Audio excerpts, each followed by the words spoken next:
Right, we are live. Finger guns and everything. Down. Hello and good evening, if for those of us that are in an evening period. For whatever time of the day you happen to be watching from, anyway. Welcome to Hint Plays Tabletop, where tonight we are going to be playing Numenera. This is going to be a first for us. We've not played Numenera before. I've not run Numenera before. We've barely looked at Numenera before, but it should be fun. So, first, what is Numenera? In case you don't actually know, it's a game from Monty Cook, one of the co-designers of Dungeons and Dragons 3rd edition, so a slightly big name in the role-playing industry. And in Numenera, it is set 1 billion years from now, give or take. I think it was a lot. There have been eight previous worlds. You might refer to them as ages, eons, epochs, eras, whatever, but worlds is as good a way to think of them as any. In each of these worlds, which lasted for millennia, civilizations rose and fell, and the world was changed. So that in the 9th world of Numenera, Earth is unrecognizable as the Earth that we know, but it is still this planet. It's unrecognizable even to the point that there is still a bright, beautiful orange sun in the sky, long after it should have disappeared or gone over and destroyed the planet. Sorry.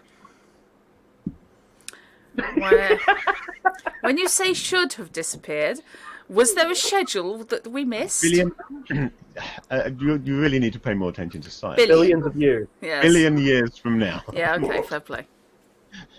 It should be a different color, let alone disappear. We all know it's the TARDIS exploding. It should be a lot closer, if nothing else. Yes. Obviously, what happened is one of those empires actually figured out a way to stabilize it so it wouldn't die. Spoilers. Yep, that's clearly what did happen. No. And the rest of the planet is just as altered as that nice, shiny sun. The ground on which you walk is manufactured in Numenera. It doesn't look it at first glance. It looks just like any other soil, but that soil is artificial. All of the features of the planet are artificial. At some point, they have all been altered. As a result of this, Numenera takes place entirely on a single supercontinent. And because the 9th world is still relatively young compared to those which came before it, it's got an interesting mix of civilization levels running from simple primitive villages up to maybe medieval level kingdoms and cities. However, it also has an awful lot of technology that was not invented in the 9th world and is not truly understood by the 9th world. To quote from the rulebook, the 9th world is about discovering the wonders of the worlds that came before it, not for their own sake, but as the means to improve the present and build the future. Okay. So, that's Numenera. Okay. In Numenera, each character is defined very simply by saying that they are a something, who somethings. So, you get a descriptor, which might be, for example, intelligent. You then have what is essentially a character class. There might be a jack, which is a jack of all trades, or a glaive, who are warriors, or a nano, who are... Very small? Wizards. Best equated to wizards. They're more like techno wizards from Babylon 5, really, than anything, because their abilities kind of are created through technology. But people don't really understand that technology, so for most people, they're just wizards. So they're a living embodiment of Clark's Law. They are a living embodiment of Clark's Law. The whole game is a living embodiment of Clark's Law. And then they have a focus. So you might have wields 2 weapons, for example, as your focus. Each of these things will give you certain abilities during character creation. So you can create a character very quickly just by deciding on your descriptor which character type you're going to be, and then a focus. And there are lots of these descriptors and foci available to you, both in the core rulebooks and in the supplements for Numenera, which give you a lot of interesting variety in characters.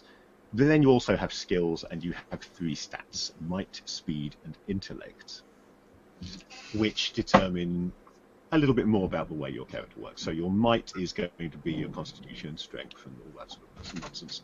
Speed is literally speed, but also dexterity and agility and so forth. And intellect is everything to do with being brainy. And the higher the number that you have in each of these pools, the more you have available to actually spend, because this isn't a game where you roll against those numbers.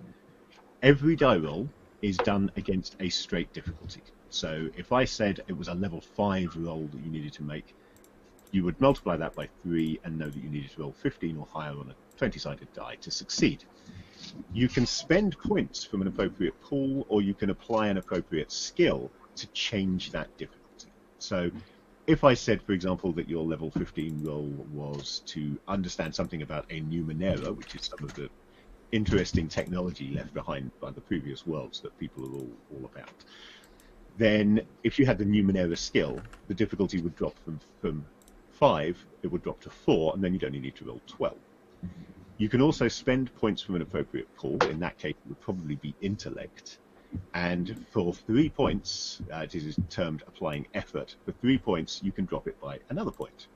So then it would go down to 3, and you'd only need to roll 9 to be able to succeed. So that's how your stats affect the way you roll.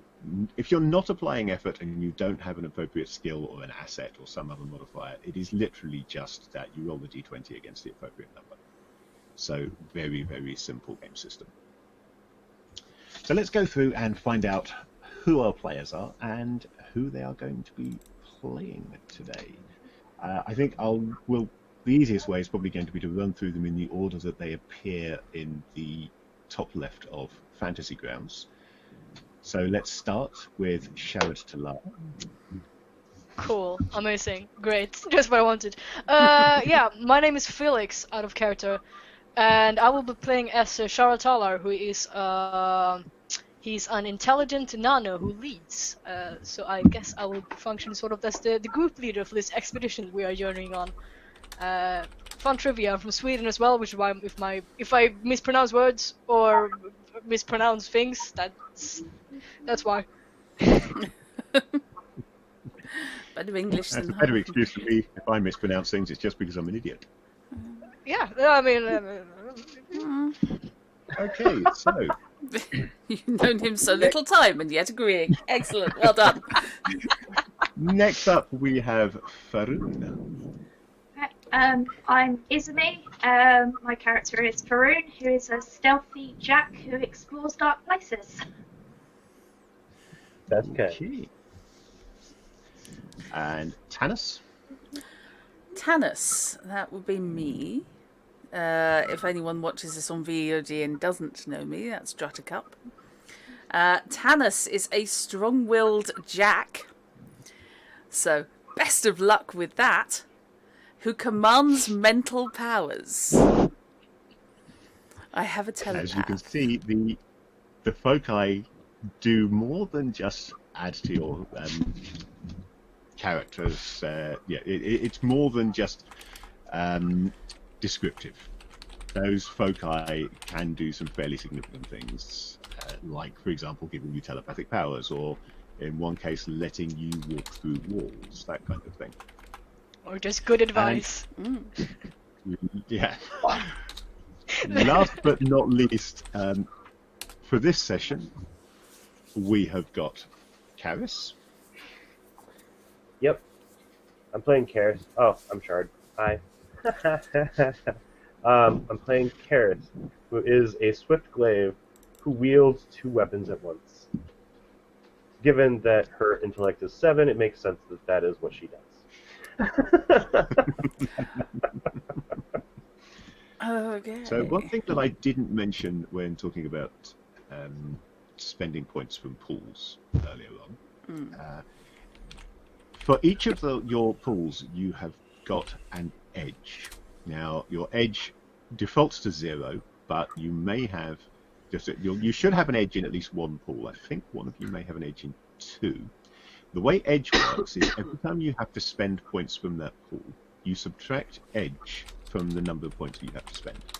So this does mean that if you've got an action which costs a point, so for example, going to Sherrod Talar, we've got good advice costs 1 intellect point. However, Sherrod also has 1 edge for intellect, which means that reducing 1 cost by 1 gives you 0, and that good advice can actually be used for free. Effort with any attribute costs you 3 points normally, so if you're spending effort to make a task easier and you have edge, then that's also going to reduce the amount that you can spend. So this applies across the board. So for Faroon, for example, Faroon has edge in speed. So essentially, instead of having to spend 3 points to make a speed task easier, you can spend 2 points to make a speed task easier. And that's what edge does. Okay. So we know who our characters are now. So let's get started. Let me bring in some sound, and hopefully this will be okay. If it's too loud, tell me it's too loud. If it's just disrupted and awkward trying to send it across VC, then I will turn it off. But hopefully it should work all right. Fingers crossed. Fingers crossed indeed. You have embarked upon a journey. You are leaving the city of Key, which I'm hoping is supposed to be pronounced Key. It's always awkward when they give me a word spelt QI and don't tell me how to pronounce it. Chi. I'm guessing Chi. It could That's be another Chi. possibility. It could be Chi. I'm going to go with Chi unless somebody tells me otherwise. And since Monty Cook isn't here to tell me, I think we're probably going to start. Fair. In the Images and Maps tab on Fantasy Grounds, you will find a map of the city of Key should you wish to look at it. It is I don't really have any capital option. It is the capital city of the Kingdom of Drowless, a map of which is also... Is the ruler of this Mr. Stephen Fry?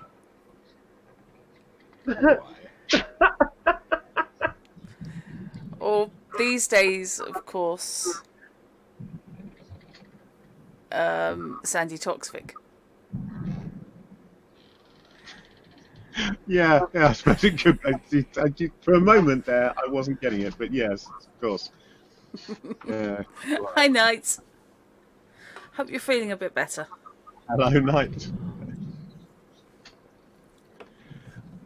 Right. So yes, you are setting forth from the city of Key by airship, heading excellent. to the city of Bridges, which is in the Sea Kingdom of Gan, which is to the north. You can actually see the journey on the Fantasy Grounds desktop if you really want to. If you look directly north of the second E, the one with the funny accent on it, on Numenera, you will see a large bay with a river emptying out into it, and that is pretty much where the city of Key is. And you're heading north from there onto that truncated, squashed United Kingdom, which tell me it's not. It's super different United Kingdom and attached it to the continent. Yes, I wish you hadn't said that. And the city of Bridges is in that. That's okay. Actually, I think it's someone's My Little Pony that they've turned sideways and glued its tail to France. Okay, I see that. Why can't it be a Yeah, dragon? no, I see it. It's always a dragon. Yeah, it could be a dragon. Well, no, It's a dragon sitting up and begging if it is. yeah, I but mean- it's begging for the little cloud of smoke above its nose. I thought that smoke was coming out the other end. I think Is I that a figured piece that of out. Felix? That's not a cloud of smoke. That is obviously a ball, and it's bouncing the ball up and down on its nose. There we go. So Oh yeah. now that we have dismantled the map, let's get back to I mean, it's like if you look underneath there, it also is a piece that looks like Greece. I mean, I just want to point that out Yes. since we're already on the map. It does, Or like yeah. a squashed Italy. Yeah. Anyway. Fractals. Love them. Oh, the city of Bridges looks so cool. It's entirely possible, since this is Earth and a supercontinent, that they really did take chunks of the real world map and sort of squash them together and have fun with them to build this supercontinent. Is that the only one of an image with a drunk god going, this will be a laugh? Scotland? France? I mean, that's about how it worked out anyway. Well, yeah. So you are on board the airship Alestrian. The Alestrian is quite small for an airship from Key. It's about 100 feet or 30 meters roughly long, and about 30 feet tall. It has multiple decks. There's an open upper deck, so not like an airship that you might be familiar with from our own portion of Earth's history. This one actually has a deck like a sailing ship, with a cockpit near the front from which it's controlled, and then there is a mid-deck which contains staterooms, and that's actually inside the lift envelope. So effectively, we've got a big balloon with a deck on top, and cabins built inside it. I'd like to see the health and safety assessment. So we can basically stand out on the deck with our arms flung wide and pretend like we're flying. You can indeed. Should you wish to, Are you yes. going to Titanic this? Yes, I am. I would be inclined, if anybody did, to just Titanic it out of a general sense of shame. As in, run it into an unexpected floating iceberg. That probably exists. Oh yeah. That cloud, that's a cloud, will plough through it. Kang! At the start of the scenario, you are on this ship. You've hired passage on the airship to travel to the City of Bridges. Mm-hmm.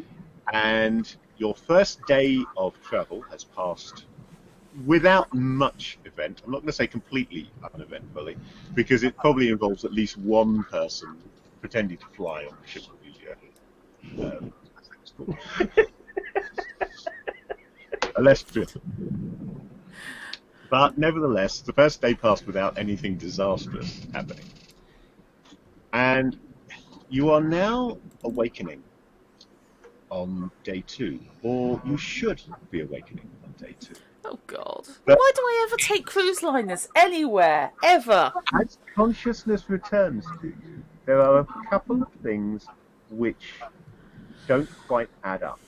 Okay. For starters, it's colder than it should be.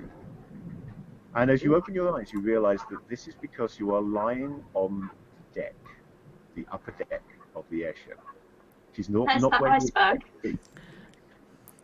I was joking. You remember the first day fine, you remember retiring at the end of the first day, and that's the last memory you have before you now begin to wake up on the deck of the ship with a strange ringing musical tone floating in your memory just outside here. Is there any blood on me? That's a priority. Not that you can see. You can do the quick check. All the limbs are still there. No fingers missing. Yeah. No blood everywhere. All seems to be okay. Yeah, I'm going to do the Glance mental and You can physical see pat it. down. Yep. Okay. You're all entirely intact, and indeed all of your gear is there. You're not missing anything. You're all looking around you. You can see that each of you is here, waking up on the deck. There are a few other passengers lying around, still unconscious. And nearby, you can see 2 robed figures who, now that you've become aware of them, you can just faintly identify a muttering sound. They appear to be holding a conversation a few feet away from where you're waking up, and currently not paying any attention to you. Mm-hmm. Can I quickly do a scan on them? With my ability that's called the scan. Scan, yes. I So, use my I'm going to make brain. the heads explode. Because it's like it's a 3 meter cube, so I should be able to get them both if they're close. yeah, you would indeed, and that lets you learn the level of creatures and objects in the area. So that would normally cost 2 of your intellect points, but because you have 1 edge in intellect, that will only cost you 1. of your intellect. Yes. What you do. Cool. On the main tab on Fantasy Grounds, you'll see that you've got a big number. You've already reduced it by one, so you figured this one out. But just for the audience, there is a big number in a box there, and that is your current pool, as opposed to the max, which is over to one side. So You see, I've been getting in character by doing research on the system in Fantasy Ground and on like Numenera system. I'm ready. I'm good for this. I think you've done more than I have. Sorted. I watched YouTube videos. So Scan is going to give you, for starters, it is going to give you their level, isn't it? So yeah, these guys are both level 5. To give you an idea of how that equates in Numenera terms, Please. any task that you wish to carry out to do with an NPC or a creature, their level works like a difficulty level. So if they're level 5 and say you wanted to bluff one or punch one, the difficulty would be 3 times their level, so 15. They may also have skills which work similarly to yours, but instead of reducing the difficulty, a skill that they possess would increase the difficulty. Because it's always going to be you rolling the dice. As the GM, I never roll any dice. So if you pick a fight with somebody, when you try and hit them, you roll to see if you hit them. When they try and hit you, you roll to get out of the way. It's always you rolling the dice. It's never me. Cool. So any modifiers will always affect your difficulty. And they just seem to be standing there talking, right? They are currently having quite an involved conversation. They look, to be honest, like they are arguing over something. And they weren't on the ship before now, were they? You do not recognize them as being passengers, but they're also wearing these hooded robes. So it's possible that they could be somebody who was on the ship and that they're now disguised within these Are we lying on the ground? Or are we standing? You're lying on the deck, unless you've actually stood up. You've all checked yourself over to make sure you're all right, but nobody said they're actually standing up yet. So if you want to stand, you're welcome to do so. But at the moment, you're still lying on the deck. Can I get like eye contact with my fellow travel companions? Just do the like, just the quick like said. This is no good. Then this is no good look. Yep, you can indeed do that. The only one who doesn't appear to recognise your look is the 5th member of your party, Kalain, who I neglected to introduce earlier. So since his player isn't here. So let's just say that Kalain is a strong glaive who wears a sheen of ice. So that's basically Iceman from the X-Men as a fighter for defensive purposes. As you do. He has woken up, but he's looking very dazed.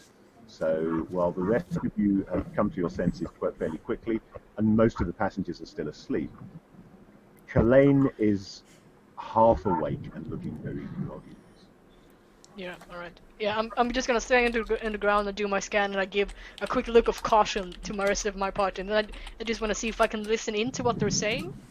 The people. Karis reaches to grab a hold of her dagger and her spear. Smart move. From where you are, you can't quite hear what they're saying, but you could try and shuffle closer stealthily. I'm going to wait a second and see if the rest of my companions are going to do something rash or stupid. Oh God, what is a skill and how do you use it? Oh, because I don't have any. I do have some, but change the difficulty. Anything you want to do. Yeah. This is not a system where you should be looking at your skills to see what you can do. okay. This is a system where you should be deciding what you want to do, and then check whether you have a skill that will make it easier. Yep. So, for example, if you want to shuffle closer, anyone can do that. You don't need to be trained in stealth to be able to do that. If you've got a skill that applies to shuffling stealthily, then that will make that easier. Otherwise, I'm going to apply their level, because they're trying to, effectively, you're trying to avoid them spotting you. And then any modifiers that I think are appropriate for the circumstance, like the fact that they're having an argument, so they're probably not paying attention to you. Given I'm stealthy, I shall try shuffling slowly while laying down towards them. Okay. So I'm going to give this a base difficulty is going to be 4. That's 5 for their level, less 1 for the fact that they are slightly distracted. If you are stealthy, that will drop it down again to 3. So at the moment, you need to roll 9 or higher on a d20 to succeed. Are there assists in this system? Not 9. No, not 9. Are there assists in the system? Fishy, I have. Yeah, in that regard, I have a suggestion for an action. Given that, do I know? Sorry, I've lost track of who's playing whom. Because the only character my character knows is Kalain, who's not here. Michelle's playing Faroon. Faroon's the one that's sneaking Yeah. out. Yeah. Badly. Sorry. This is sorry. I'm normally more on the ball than this. I do apologise horribly. Faroon would be better at sneaking if it was dark. It's not dark. Yeah. I'm We're not moving. in a cave. I'm going to move in the opposite direction to Faroon. And I'm going to noisily stand up, resting heavily on my staff. And I'm going to take a couple of paces away from everybody else and say, I'm sure this is not what I paid for my ticket with. Okay, so, well, Faroon has failed to be stealthy, but if you make a successful roll, effectively you're going to be making a bluff roll. Oh, goody, intellect. Trying to attract their attention. So, the stat is only relevant if you want to spend effort. To Right. So it's a I'm straight gonna roll. I'm going to apply the same difficulty here. It would be their level of 5, but less 1 for the fact that they're distracted by their own argument. So that means that it's a difficulty 4, meaning you need 12 or higher, unless you want to spend effort on it. If you spend effort, 3 points for the appropriate pool, which I will allow you to choose, if you want to spend effort, between speed. I have For persuasion. the motor control necessary to attract a lot of attention, Yeah. and intellect for the actual verbal bluff of speaking. Right. So I'm just either thinking. one of those I would allow. Yeah. if you want to. I'm just thinking that I've got persuasion. Would that work? Actually, as a skill. I will allow that, yes, because there is a bluff element to this, and I will let your persuasion work for bluff. So that's dropped you down to a difficulty 3 without any effort. So you're now So 9s on D20. 9 or Yes, higher. 50%. Are you okay with me using my dice? I'm absolutely fine. Cool. Yes, you can use the dice in Fantasy Grounds, or you can use real dice. What's with the whatever you wanna huge head shake, Shard? What do you? You can Shaking my head at myself. I don't know you what. can ask Google Home or Alexa to roll dice for you if you want. I don't mind, so long as we get a random number between 1 and 20. Yeah, well, I'm not going to ask Google to roll for me. She tends to roll low. Equal to or greater than, yep. Okay. Yep. 17. Okay. So, you'd never get an opportunity to find out whether Faroon's attempt at stealth would have been successful. We're gonna assume it wouldn't have been. Before she can get close enough to hear anything, they stop me. talking anyway. Oh, Because they've right. been attracted, their attention has been attracted by Tannis. And they turn to look at you. I think I'm going to say, because you moved away from everyone else, that no one else will be able to see this particular Oh, goody. revelation. But as they turn to look at you, you can see inside their hoods. Excellent. Headless monks. What I'm going to do for good measure is Apparently, they're driving the Indy 500 through your bedroom. apparently so. You just look inside their hoods. Meow. Is there a story going on here? What's going? Hey, Chrono. Right. So I will just send you the description in Ooh, BC I've got a secret message. for the moment. I'm sure I can send secret messages in Fantasy Grounds as well, but I can't remember how to send it to just one person at the moment. So rather than look that up, I'll use BC. Okay, of all the possible options, that is not what I expected to see. That you can see as they turn towards you. For the rest of you, what you can see is that they have stopped talking and turned to look directly at Tannis, which means that they're not looking really at the rest of you. Faroon, you're well outside of their line of sight because Tannis deliberately went in the opposite direction to you. The other three, if you count Kalain, you're in the periphery of their vision, but unless they have good peripheral vision, they probably won't notice you do anything that isn't too obvious. So, Can we see? Oh, sorry. that's all right. I was just say. So, what do you want to do? Do we see Tanner's reaction? Whatever, if there is one. Hang on a sec. I need to have a quick look at my character portrait because I know what the reaction's going to be. It's just whether or not you can see it. Fish, has my character got any eyebrows? Has your character got the eyebrows? No. This is not something I thought to check.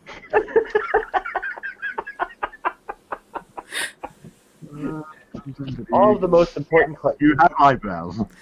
Yes, the eyebrows are going to raise about half an inch. Ah, okay.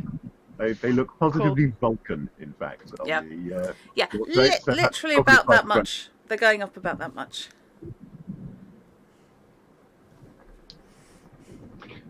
Cool. I'm going to, like, slowly back away a little, so I'm further away from them, Okay. and like more out of their sight. I'm guessing that would be a stealth if I don't want them to notice me immediately. Yes, it's going to be a fairly easy one because they're even more distracted now than they were before. So I'm going to drop this all the way down to a difficulty of 3. So without any modifiers, you need 9 or better. If you have any suitable skills or you want to spend effort on it, that will change. Yeah, no, I don't think this counts as a social interaction, so... No. Yeah, and I'm not gonna spend an effort for it, so I'm just going to roll 9 or higher. Yep. That's a 4. Hey. So However, That's not 9 or higher. It wasn't a 1, but there's no guarantee that they're going to notice you just because you have failed. However, in this instance, this gives me a perfect opportunity to use a GM intrusion. The GM intrusion is the mechanism by which I get to do things, because you guys are normal with us. What I get to do is I can change something effectively. I can introduce a new element. In this case, I can introduce, for example, the idea that, yeah, they've definitely noticed you now and are paying attention to you. But the way that works is I offer you 2 experience points for this. One that you keep and one that you give to another player. If you choose you can choose to refuse the XPs, and if you do that, then the GM intrusion doesn't happen. So at this point, either they are turning their attention to you, and you and somebody else gets an experience point each, or you say, no, I don't want those XP, thank you, I would rather be stealthy. Very Nibiru. Well, yeah, and you know what? I mean, we're just starting out, so I'm gonna let you have your fun. Sure, I'll take those 2. I'll take the 1 XP, and I'll give 1 to Tannis for sort of being not a help in this one, but you know, for being there. I was attempting a distraction. Yes, and now I'm the distraction. So I know XP can be used for rerolls, and if it's a longer term than just 1 session, it can be used for raising other things, correct? Correct, yes. Okay. Cool. The So now that they've noticed character sheet should give you an idea what you can spend XP for. Oh yeah. Yep. spend 1 XP to reroll any roll in the game. I think you need at least 4 to be able to actually improve anything, so that may or may not happen during a one-shot. Let's just take all the intrusions, guys. Let's do it. Admit it, Fishy. No risk, no rewards. How twitchy are you getting at not having any dice to roll? Not having it really, really twitchy. You can roll them anyway, they just don't mean anything. Yeah, just for fun. Roll dice for the sake of it, yeah. I've got so many dice, you can use any of them. Yeah, just roll for how mean you're gonna be. It's fine. So, yeah, but now that they notice me, I'm going to start talking with them. But if someone else in my group had want to do something meanwhile, I'll see Shard nodding, and I figure out what to say. As part of the intrusion, before, as well as noticing you, before you get to do anything else, they both move, and they move in a rather unusual and unexpected manner. One of them moves slightly further down the deck away from you, but still facing you. But what is unusual is that you don't really see it move. There is this blur, a flicker. Suddenly they're standing about 10 feet further away than they were. And now they're facing down the deck towards you all, and you can all clearly see that underneath the hood, where they should have a face, is just a plain silver disc. It may be a mask of some kind. At this distance you can't tell, but if it is, there's no obvious eye holes, so it must be, whatever it is, something from one of the previous worlds. Raston warrior robots. It does actually look a bit like a Raston warrior robot, yes. That's who knows classic. Yes, the other one leaves the deck entirely.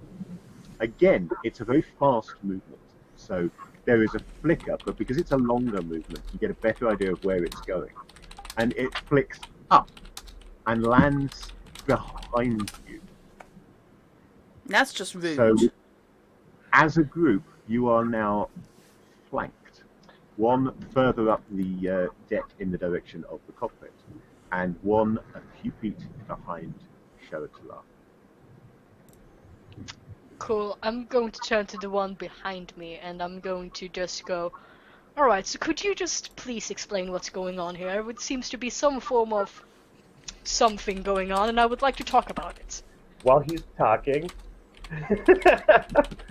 I'm going to attempt to be very quick because I've got running, initiative, and jumping, and get behind it while she's turning to talk to it with my dagger to its throat and a spear pointed at its wrist. If it had. Okay. And I'm going to stand up and pull out my crossbow. So the quest givers are brutally massacred by the party We on kill the way everything to we see, We're not and we warning take all people. intrusions. Okay, 2 of you just got broken out of jail. Yes, yeah, can I examine the broken out of jail part, Fish? When the whole thing was that that my sister sent somebody to get me, i.e. Karis, was that sent, with an official letter saying that I've been pardoned by the mayor, and therefore could completely legitimately be allowed out of jail and let me take my friend? Escape from jail. That's What that does it says. say on your character sheet? While we were breaking down this wall, did we get a slip of paper saying it was okay? All it says is Is that what you're asking? all it says is Kalain befriended me and I- kept me safe in prison until my sister sent a woman named Karis to free me. Now you see, that could be pitching up with a pardon, or it could be a large hole in the prison wall.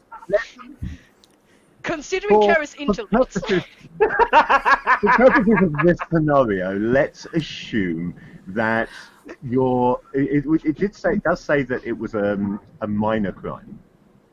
Yes. So let's assume that you were imprisoned until such time as a suitable fine was paid, and that Karis was sent with the money to pay the fine and release you that way. So yes, you have been officially released from prison. And I got No, Kalain it's out not a on a buy one get one free principle. And quite maybe Kalain was being released about that point anyway. Fair Who enough. knows? Kalain, unfortunately, is in no condition to explain why he's in prison, because he's still far too groggy at the moment. Kalain is in a dark room. Also, while I'm sitting here talking and just staring into these blank faces while carries are moving up behind him, can I do like a try to see if I remember from all my days just researching and studying if I know if I've seen or heard or anything along these lines? Like, could this be a Numenera roll or like You remember? can indeed. You can make a roll for this one, and Numenera will apply as a skill. This is going to be quite difficult, though. I'm going to set the difficulty here at, let's call it 7. So without modifiers, you've got a problem. However, you will also have the Numenera skill, so that's going to knock it down to 6 straight away. You still need 18s. Yeah, I am actually specialized in it, so does that knock it down to... That knocks it down another point then, yes. You only need 15s. Super smart. Obviously, this would be an intellect if you wanted to spend effort on it. And if you have anything else that seems appropriate, the other thing that can modify difficulties usually is an asset. Now, I can't think of any asset that would particularly apply at this point, unless you happen to have a bumper Ladybird Spotter's Guide to Numenera on you. I wish. It's all in my head. Yeah, wait, so right now it's difficulty at 6? No, wait, 5? So you have to roll 5 at the moment, yes. So yes, 15. so I need to roll a 15, yeah. And if I spend... And if I spend 2 points, that will knock it down to a 4. Effort is normally so 3 have an points. edge. They're not going to put it down by 1, but with edge, that means you only need to spend 2 points, yes. Cool. I'm going to spend 2 points just to knock it down again. Puts it down to needing 12 to get some information. Make the roll. Cool. That's an 8. I don't know why I'm using these dice. It sucks. Yeah. Did you just throw it away? Throw that away. Yep, I sure did. I'm gonna take another one. Carry on. Never do that with a D4. Never do that with a D4. You'll find it again. I'm going to sleep on that dice tonight because probably won't find it. Yeah, I'm just trying to talk to them and see if they respond while Caris is doing it. What I will give you on a failure, I'm not going to give you any significant information, but I am going to confirm that you will identify that they are whatever they are artificial beings. They're not biological. You can see just enough as they move to see that they are made primarily of metal and what is called synth, which I think really translates as plastic. Synth is an artificial material. It's plastic. Plastic? Yeah. Super plastic. Fair enough. Yeah. High-tech. Sci-fi plastic. Cool. Yeah, do they respond or do they react when Karis is trying to point a weapon at them? Okay, they don't immediately react. Do I have to roll anything to try and get there? No, I'm going to let you get there because nothing's trying to stop you. So you can swiftly move into position and level your weapons. This is at the one that is closest to you, isn't it? The one that left over behind Sheriff. Yeah.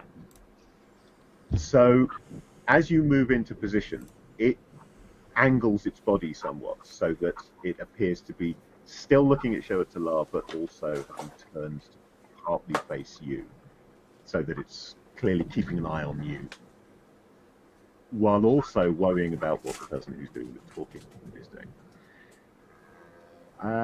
Is anyone paying attention to the other? Assuming you're paying attention to the one that's on the ground. We're super paying attention. Yeah. What we're doing. What we're doing. When they split, Tanis is going to follow the one up on the rig. It is on the rigging, isn't it?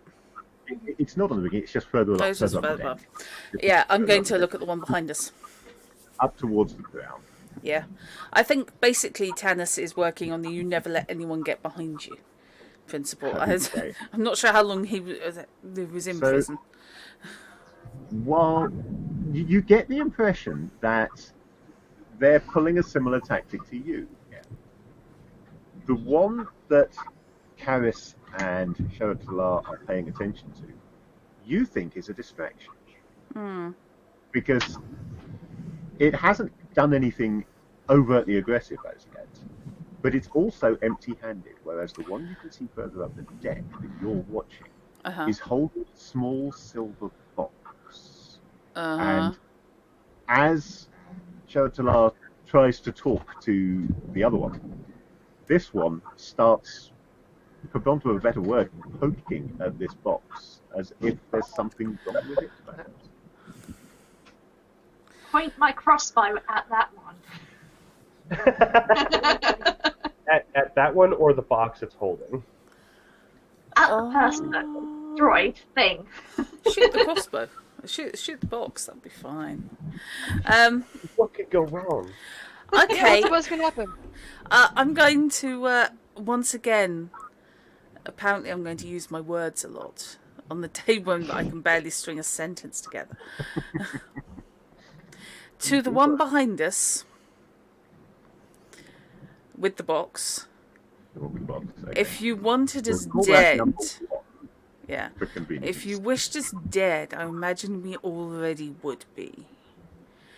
What exactly are you playing at? Okay. Oh, I've got Tanis. I now know what Tanis is like. Okay. And then it speaks, not to you, That's rude. but you suspect to its companion. The reason you think it's not speaking to you is because you haven't got the faintest idea what it says. It doesn't actually speak in words. It's almost like a clangor. If anybody remembers the clangors or knows the clangors, there is a fluting musical tone which comes out much louder than when they were speaking to each other earlier on. It gives you the impression that it is pitched down the deck towards its companion. And although you have no idea what it actually means, there is something peevish about the tone to your ears. These freaking monkeys, God. Can Stupid I? flashbacks. Fantastic. Can I put my crossbow down back and pick up and pull out my unknown musical instruments and try and copy some of their noises in the unpleasant sounds that it makes? You can indeed, yes. Is there a specific aim for this? Are you doing it to try and To see communicate? how Are you they doing it to try and react. annoy them? Not to try and annoy them, just to see how they react, to see Just if to see what it is they a do. way of communication. Okay. You What never if know, it's I a- could insult their mother. What are the words that you're trying to say with sounds? What do you want, I guess? Just a That makes confused sense. noise. Unfortunately, I don't need to actually apply a skill to this. I don't need to. If this was D&D, I'd be thinking, my God, what do I ask her to roll against? But no, this is not a problem. I can just say, make a roll, see how well. The higher you roll, the closer you will get to mimicking what they sound like. 1. Oh, there we go. That's what we like to see. I have a soundboard here for a reason.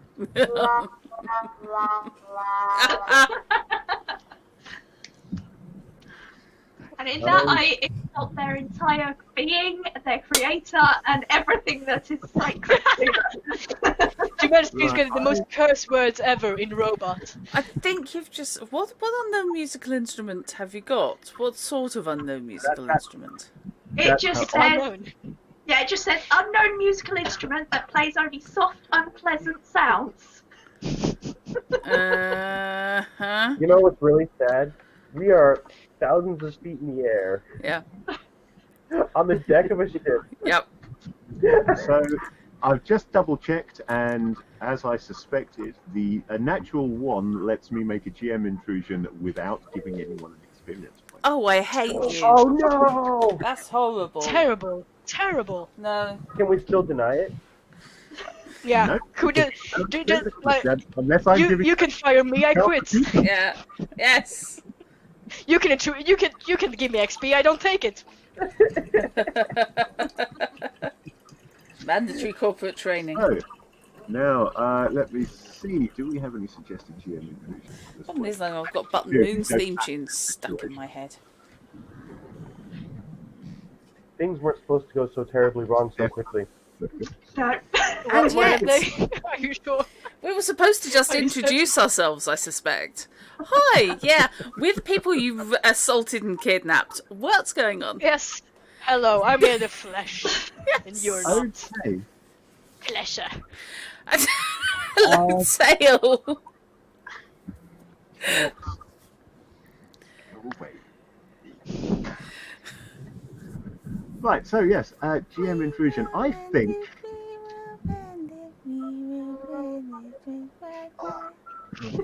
Yeah, Sorry. I've discovered the downside to GM intrusions. I've got to actually think of them. Oh no! Oh my god. Oh, terrible. Definite flaw when it has no bearing at all on the scenario, the situation as I understand at the current time. So, right, yeah. As you make your Unpleasant sound. interesting but unpleasant sounds, both of the raiders, both of the artificial beings, respond with a slightly musical but still unpleasant screech of their own. And again, they flicker into movement. And at this point, as they both suddenly appear either side of Farouk, I think we're going to go into initiative. Oh my god, I've just worked out these things are big sisters from Bioshock 2. Also, Oh yeah. The... Yes, they're making the god awful noises. They move without you being able to see how fast they're going, and completely automated bodies and hidden faces. Oh, fantastic! Now I'm scared. I really want to make a bad decision after initiative. Please. When Well- has anyone ever stopped you? Well, I have why not? I have a cipher that projects a ray of fire up to 300 feet that inflicts 7 points of damage, but we're on a wooden airship as well. I mean, the absolute best way to like sidetrack this campaign would be to just die, all of us. So Right? yeah, I mean that's. You know what? I want to throw myself off the airship. What are you gonna do? Fish, just out of curiosity, sorry.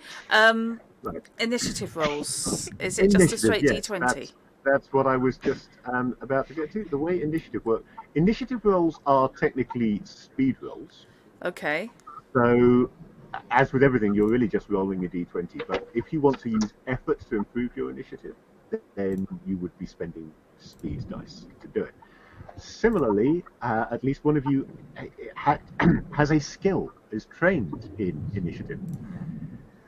The way that will work in this instance, since you don't have a difficulty number that you're rolling against, if I'm remembering correctly, it instead just adds effectively to your result. So if you're trained in initiative and you roll a 10, you've effectively got 13 because each level is worth 3 points. Similarly, if you spend effort, you'll get +3 to your actual roll. So. Cool. Oh, there it is. Let's see if I need to throw these dice as well. Now I get a decent roll. Hey, ours together make 20. Yay! Hey! Natural 20. I'm just going to type mine. I think if I figure out how chat works. Aha! No, that's not right. That's Oh right. no! Aha! That would be 2 GM intrusions at once. No, I didn't roll a 1, I rolled a 13. It just pressed the thing beforehand. It was a I don't remember the English word for it, so we'll stop this sentence as I started. Preemptively. Yeah. Tangentially. What's the word I was looking for? Yeah. Good word. Accidentally. Am I genuinely looking at a GM intrusion on your initiative roll? Yes, you are. Fish, does a natural boy. 20 influence the GM intrusion in any way, shape, or form? Like not letting you have it? A natural 20 actually is good. Yes, a natural 20 gives an effect, Good, because that landed like lead. It was weird. which Didn't You even weighted roll. it. Well, it didn't even roll. I threw it, and it just literally went dunk. That's why she likes Okay. to use her own dice. They're weighted. Oh yeah. We figured out why you were the only one who haven't failed yet. you get a special result on a 19 or a 20. I got on a 19. You get on a 19 you get a minor effect. So we have a minor effect there for Faroon. I've never used weighted dice. I've And- never needed to. You just sacrificed someone, be honest. Well, and on say a 20, someone. there is It only lasts so long. So a minor effect is slightly beneficial to the PC, but not overwhelming. And a major effect is better than a minor effect, obviously. Fish, have you got a list of the skills in this game that I can get at? Or shall I quietly Google? This is not the sort of game system that has a list of skills. You do a thing, and then you use whatever you have to do the thing. Because I have an ability it's that a lets me difficult. become skilled with something. Oh, Make it yes, skill up. you do. You have your flex skill because Yeah. you are a jack. So, what I will do, I think the easiest way of this is I'll jump to the description of skills in the rulebook. Mm-hmm. Skills. A character may be skilled at performing a specific task. A skill can vary from character to character. For example, one character might be skilled at lying, another might be skilled at trickery, and a third might be skilled in all interpersonal interactions. That doesn't really help pin this down, because when all interpersonal interactions and lying are equally valid skills, that, to me, says that it's a little bit open to abuse by clever players, especially players who are playing jacks. So, as the GM, I will be maintaining a right of veto on skills that I think are too broad. Oh. But otherwise, you can indeed count as being trained in one type of task, and you can change that each day. Mm-hmm. And it can't be attack and defense. Can't be combat. No, I don't think it can. No, it can't be combat. I just read the description. I like the subtle dig at calling you clever and also saying no. No, he's talking about clever players, but he's not talking about me. Quick question. Because I have a similar ability, but I could give it to someone else. Could that be combat involved? Because it's only for a round. If it doesn't specify otherwise, then Okay. Yeah. um, I'm just thinking if I can go like, yeah, try to hit there, and they will become trained in their weapon and just be, or like, I'm trying to figure out what I'm doing. What does The short potential range downside to actually that, let me just mean? check. Right. This is another one of those games. There's been quite a few of those in the last few years, where rather than use actual numbers, the range are just divided up into categories. So you've got short range, long range, etc. It's Okay. all a bit amorphous and vague. It's short range when I say it's short range. It's longer than short range if I say it's longer than short range. Is it reasonable that on the ship it's short range? Pretty much everything is going to be short range while you're on the deck of this ship. Right. Cool. We didn't start the fire. Yet. So, It was always burning since the world's been turning. Yeah, ship was on fire and it probably was my fault. We didn't start the fire. Carrots did. Yes. What's this wee stuff? One thing I will say about good advice, the wording on that says the character is trained in that action for 1 round. So I'm going to say, because I can't see anything that says otherwise, that if the character is already trained, it won't give them any good benefit. So it's going to be Okay, that's fine. for helping people who don't already have training. Yeah. It's not So it could be something like someone's climbing a wall, and I go, I think try those handholds, and they become trained in it. Something like that. But there's nothing to say it can't apply to combat. So you could just yell out, I don't know, strike Something low smart. or something, and suddenly they become trained for 1 round. Yeah, the robots, so they don't bleed. All right. Challenge accepted.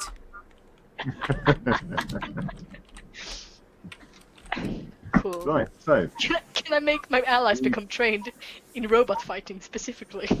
So we've got a couple of effects and a GM intrusion. We'll do the GM intrusion last, I think. Mm-hmm. So I'm doing my help you with the little goblin pose here at the moment. The first thing is let's cover this minor effect, because we've got a minor effect on Faroon. The obvious way of handling that, from my point of view, is Wow, right in the to capacitor. give you the obvious way of handling that minor effect is going to be to say that it will give you a bonus on not being hit by them, because they've made what is obviously an aggressive move. They haven't actually attacked you yet, but they've suddenly come rushing towards you, and they're right there next to you. So I insulted them to the majorness. Yep. And what I'm going to do is I am going to give you a +1 bonus on your defenses against them both this turn. So normally, if they try and hit you, you have to roll against their level of 5. Because you've got this minor effect, for this round, you will only be rolling against a level of 4, then modified by anything that you have over it. Major effects are a bit beefier. And major effects are supposed to be decided between the player and the GM. Up to a point, so are the minor effects, but it's far less of a big deal with a minor effect. Mm-hmm. Minor effects don't do as much. They give a few examples for minor effects on combat effects, such as damaging an object, distracting somebody for 1 round, knocking them back, moving past them, things like that. In this case, essentially I'm using a variation here, I suppose, on moving past, that they've leapt in to flank you, and you've sort of stepped back out from between the two of them and made it harder for them to hit you instinctively as they came in. Do you have any ideas, Gut, as to what you want Tannis's major effect to be?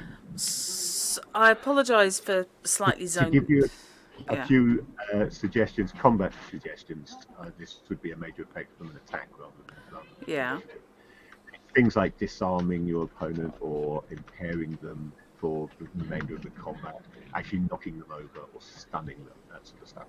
So it's on that kind of level, but something that is initiative related in this case. You're already going before them, so it's not going to be that. I'm just wondering if they are artificial. I'm just wondering about hampering them by having somebody spring a leak and then slip in the fluid. Actually, Heidi a little bit more generic environmental than these would normally be. It's an effect that has something to do with initiative.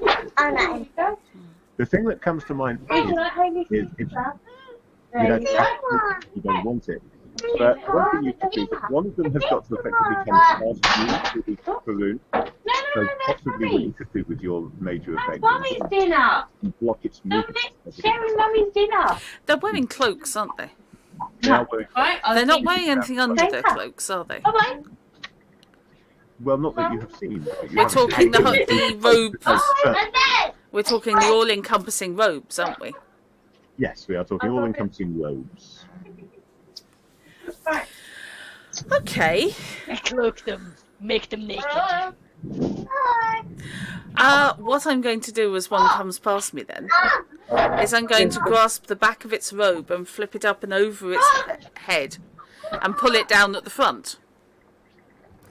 Which What if will it's nothing underneath? give us the double bubble of what does a Jawa look like without its cloak. And with any luck, slow it down because either it'll have to clear its quote vision unquote, or it's going to fall flat in its face. I'm definitely going to say that it is impaired by this. Yeah, you flip its cloak over, its robe over, it's becoming comfy. And this is a free action. It's not going to come to action for this round. Good. And it's definitely now going to be impaired.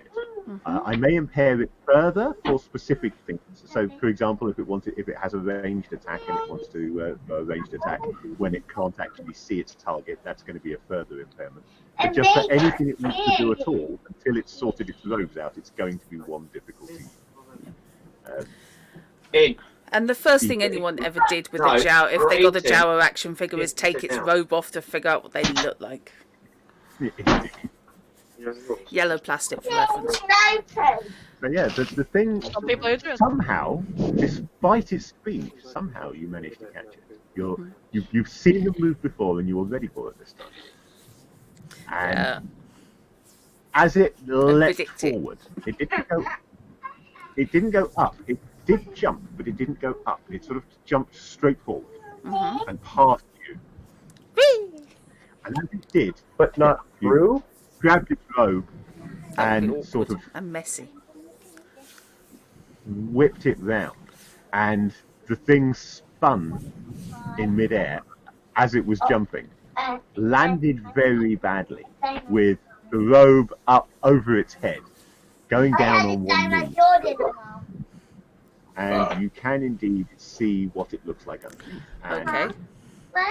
it definitely is some sort of a mechanical device. It's pretty much human shaped. For the characters, it's very unusual. For us, we've got a pretty good idea of what robots look like. It looks like a robot. It's a bizarre mixture of technologies that you don't really understand. It's just robots to me. And it's made primarily of plastics. Simple. Okay. And it's down on one knee and looking distinctly unhappy because of what you did. So, How does it look unhappy? It doesn't have a face. Maybe it's just its Body dog. language. it's unhappy body language. Yeah. Yes.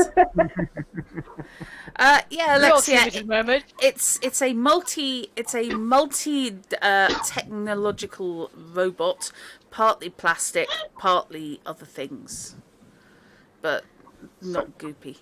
Probably And you have, hydraulics, probably clockwork. with a natural 20, you have the highest initiative. Right, it's down on one knee. Yeah. I'm saving one. It is going to happen, but I'm going to do the GM intrusion when we roll around to. Okay. Okay. Yes, that's it. Karis. Desperately trying to remember the name. It's fine. Right. We'll do So the GM intrusion when we get around to Karis's turn. okay. So it is my go. Yeah. So it is your go. Yeah. Right. I said I was holding my staff. I am going to ram my staff in the gap between its front knee and its bottom leg, and lift the end at my end. So that basically should rotate its knee over and knock the entire thing over. Okay. At which point I get to kick it. But that's next turn. Is that Right, microbytes or nanobytes? Both. Ah. We've got microbytes here, nanobytes here.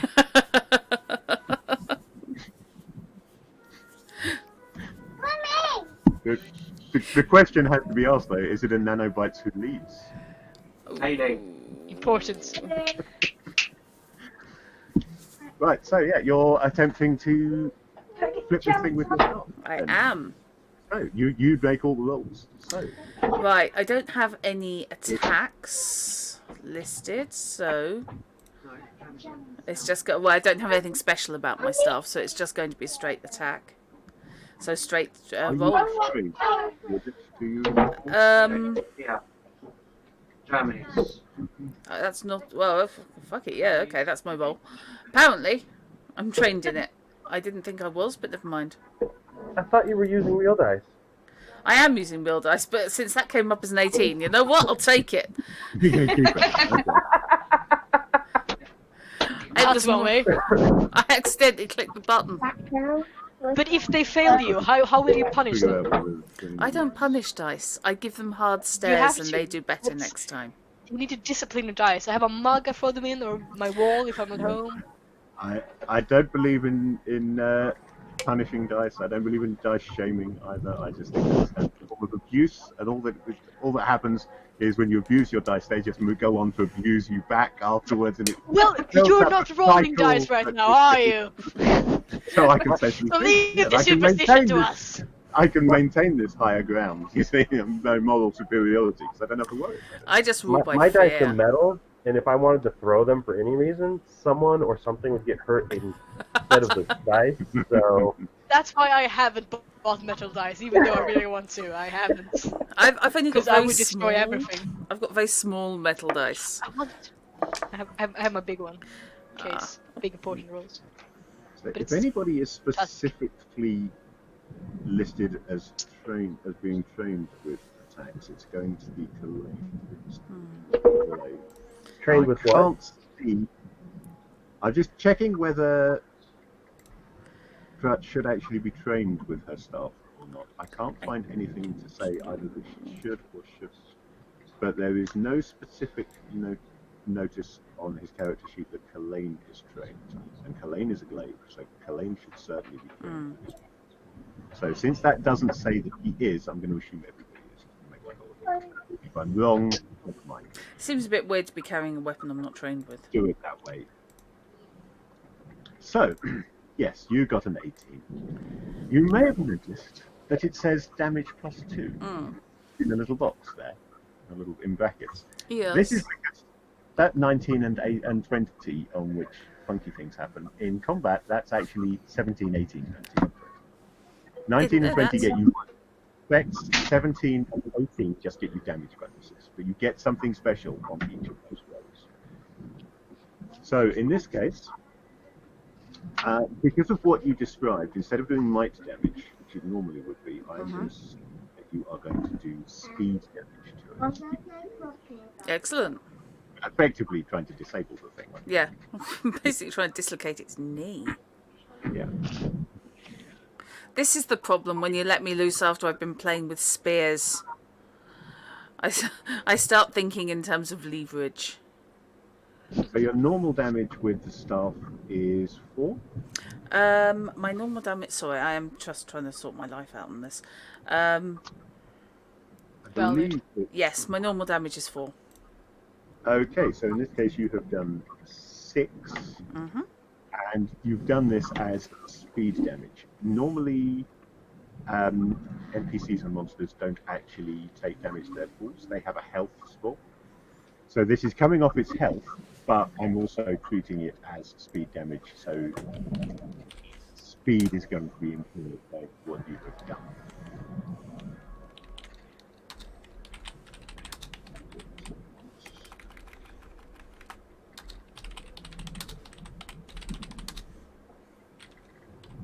So yeah, I think that's very reasonable. You hook your staff in between its legs, essentially. That you have now that you've just revealed by flipping its robe around, and as it's trying to recover from its bad landing, you just flip the thing over clonks down head first and then lands on its back on the deck. Okay. I'm assuming the super speeded movement is going to acquire their super speeded feet to be on the super speeded deck. I think if their super speeded feet are not on the super speeded deck, then all fun can ensue. Maybe the robots are just like flip out wheels from the knees when you break them. Thanks for that. They could just Oh, there's an like image. knee heel it. Just boom. The Neelies. I like that. situation is not Really? as bad, Balloon, as you had previously thought that it might be. You saw these two blurring creatures leaping towards you, but then suddenly there was a cry and a clang, and one of them is lying on the ground. Yay! But the other one is coming at you quite quickly. The silver box that I mentioned earlier is held in its left hand. Its right hand is outstretched with the palm flat, heading in your direction. But you get to act first, so what are you going to do? Can I pull out my sword to kind of whack it away? I thought you were going to shoot it. Yeah, but I got my musical instrument out and like completely and utterly disrespected them in every way possible. Yep. You're the bard. You just recorded a diss track to the clangers.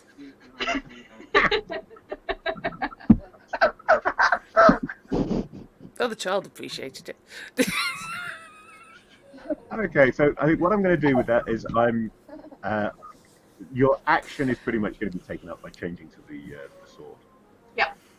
But because you were doing so in a specifically defensive manner, I'm going to count it as an asset for your defense against this thing's attack. So Okay. it's already been penalized by 1 for the minor effect, and then it's been Yep. picked the second time by the sword. So You're on the kind of windscreen wiper effect, did. by the way. Yeah. Straight across. That will do it. as it tries to stab at you with its hand, you sweep your sword into the way and make me a speed defense, which is going to be against a difficulty of 3 at the moment, which is what you have got. Woo! Yay! You With a succeeded clank, at the thing. its hand to one side of you, and as the extended arm shoots past you, you realise that it wasn't actually coming directly at you, but appeared to be headed towards the instrument that's now held in your offhand. Judgmental much? Everyone's a critic. The other one's going to spend its action now stepping to its feet. No fair. Rude. Just lay down and die.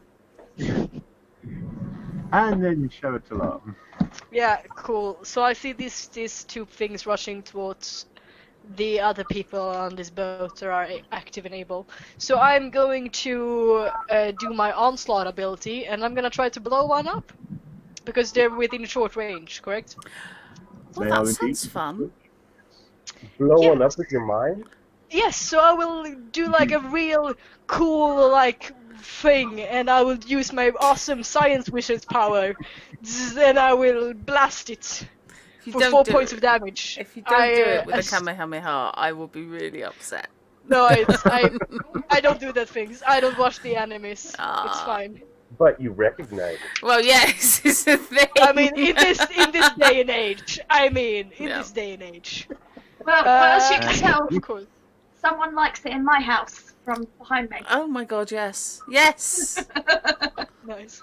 But yeah, I want to use my onslaught ability. I don't know if I have to roll to hit it or something. I assume so. You do have to roll.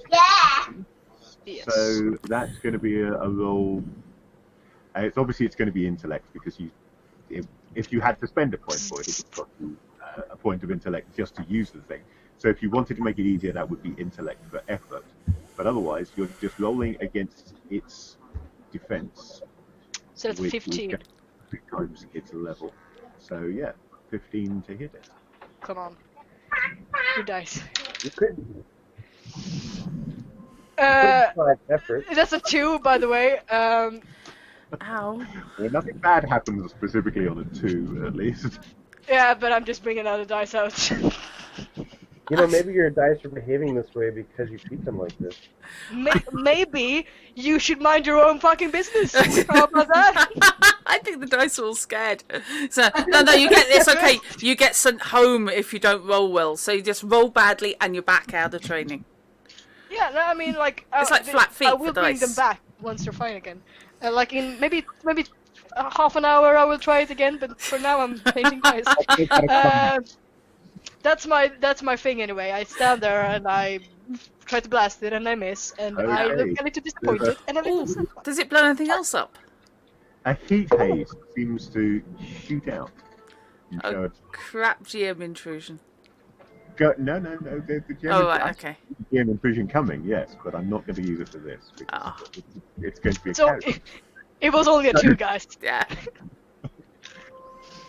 It shoots out in between Faroon and the automaton, the synth machine thing, and fails to do any damage to that. But on the far side of the deck, there is a sudden popping noise. Oh, that can't be good. When you came on board, you were shown to the escape pods, effectively. They call them escape floaters. And they're Lovely. barrels, just about big enough that you can sit in. And you then pull the lever and it launches from the ship and gets you to the ground safely. And one of those has been hit, and there is a popping sound as the door of it pops off and actually comes completely free. The hinges burst off. And It's fine, I bet we won't need him. But now how are we going to escape Mirkwood? Feels in character, though. Feels in character. Sorry. That's the first time I... Last, and in this case, quite definitely least. Harris. Wow. Wow. The 3 GM intrusion. Oh boy. Karis, as we know, is a highly skilled combatant who can wield 2 weapons at once. Normally. Just at the moment, however, Karis is having a spot of difficulty wielding even 1 weapon. Because as she moved to react to the sudden onslaught from these mechanical creatures, she completely forgot that Kalain was lying on the deck just next to her. No. Kicked him somewhere that he wasn't particularly happy with. But also tripped over and will need to make a speed defense roll in order to not drop at least 1 of her weapons. We wanted this, remember? We wanted this. We wanted intrusions. We said it. Yeah, okay. We want Can I to just use please go out on a limb and say I didn't? Well, majority rules, alright? Sorry. Fish, All right. Fish left to his own devices with the positive instruction: be evil to them. One of the earliest games I ran was Paranoia. In the GM section of the first edition Paranoia that I had. It summarizes each section as it explains what to do. Every single summary includes, as part of it, kill the bastards. Okay. Great. Nice. Lovely. Subtle. So, Speed defense, you said? speed defense, yes. I'm gonna spend 2 points. Okay, this is going to be a... How difficult is this going to be? It's not going to be massively difficult, but I think that just... It's not massively difficult. I mean, a standard Well- difficulty. Well, it's not my turn. I'm just gonna spend 30 seconds to run to the bathroom. I'll be back. Okay. The standard difficulty is a difficulty 2, so requiring a 6 or higher. So I'm just going to call it that. So if you don't want to spend the effort, you're quite welcome to not.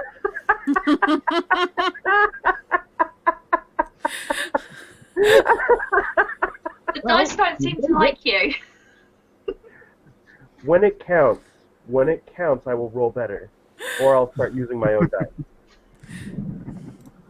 So you crash to the deck on the other side of Kalain, but you are still holding both your weapons, and it is now your action. What are you going to do?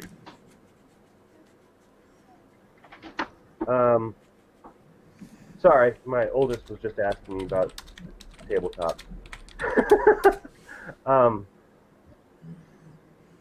Well, I didn't drop my weapons, so I'm going to charge the one that's holding the box and try to remove its hand. It's still standing.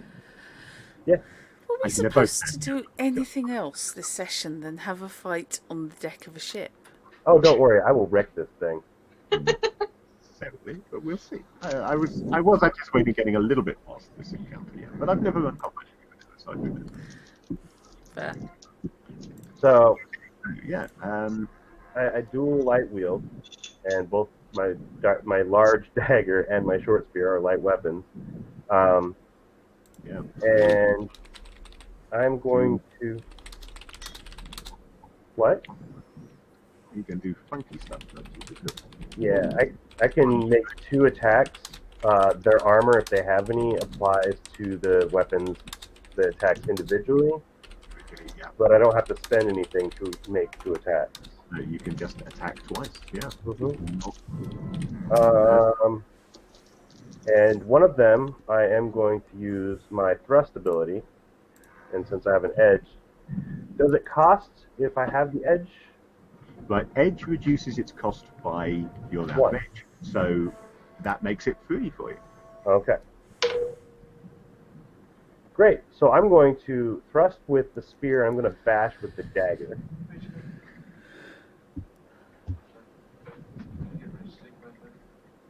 That's the spear, Okay. and that's the dagger.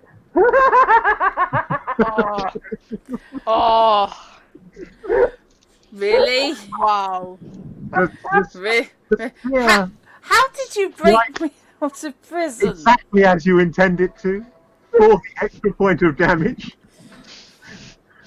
Skewering up through its robe and chipping off a chunk of synth from its torso. That's 3 damage total. That's 3 damage total. Then your other weapon heals it. You reverse the dagger in your hand, and you attempt to bring it round in what would be a classic medieval strike, aiming roughly for where the neck and shoulder join, exactly as you've been trained to do. Unfortunately, you don't take into account properly the fact that it is a machine, not a person. And you hit a rounded, smooth shoulder. The dagger skitters off and flies out of your hand. And I'm not going to allow speed on this one because it's gone. What I am going to do is I'm going to say a completely random roll instead. So roll a d20. If it is 11 or higher, the dagger goes off the edge of the airship. If not, it lands on the deck. Guys really hate you. Okay, so yeah, with a clang, your dagger is jarred from your hand, bounces once on the deck, and then vanishes into the sky. Cool. I will steal a dagger from one of the prone people on the ground. Didn't even have to spend give an XP to do it. That's brilliant. Yeah, you gain nothing, just lost. If I lose my other weapons, I will light this on fire.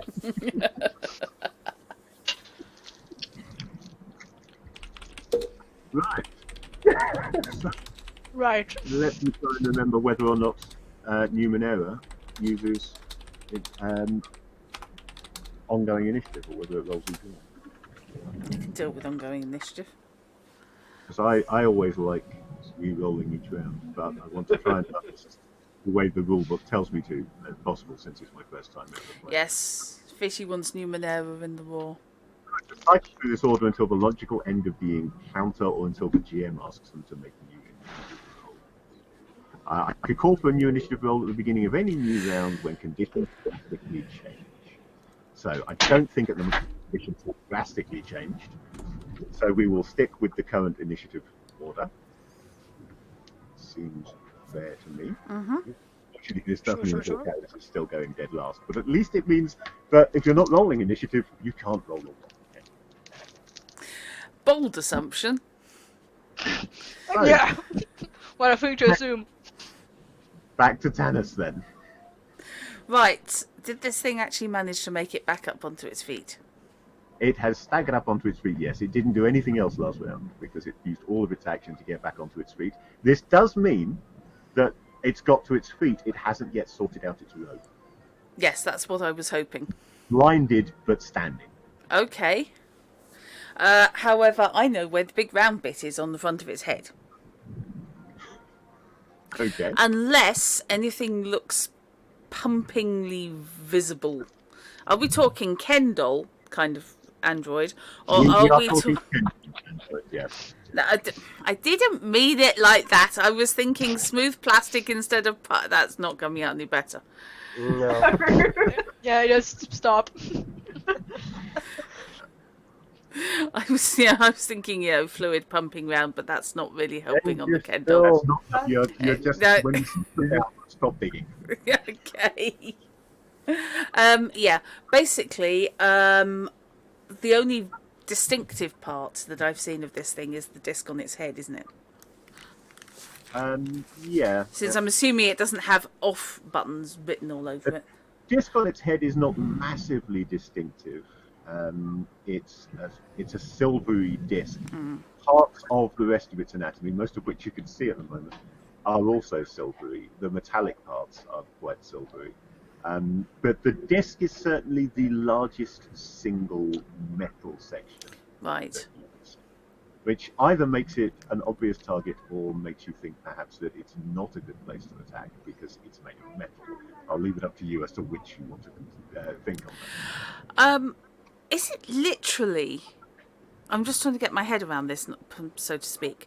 Is it literally that its head is a 10p piece on end? Or is it that that's at the front of a lump? Sure, to be honest, that's the part of it that you've now seen least clearly. Yeah, fair. Because when you saw that, it was that little bit further away. Now that it's close to you, you can't see it. Okay. Oh, in that case, since it's blind, I'm going to impair its speed further since that's its main thing. And I am going to shoot a strike with the butt of my staff straight at the side of one of its knees. Okay. Roll it.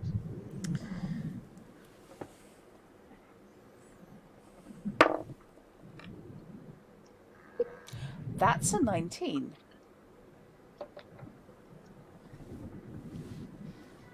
Could do with something underneath it. Okay. That is sufficient. And Does that score a damage bonus? Effect. Fish.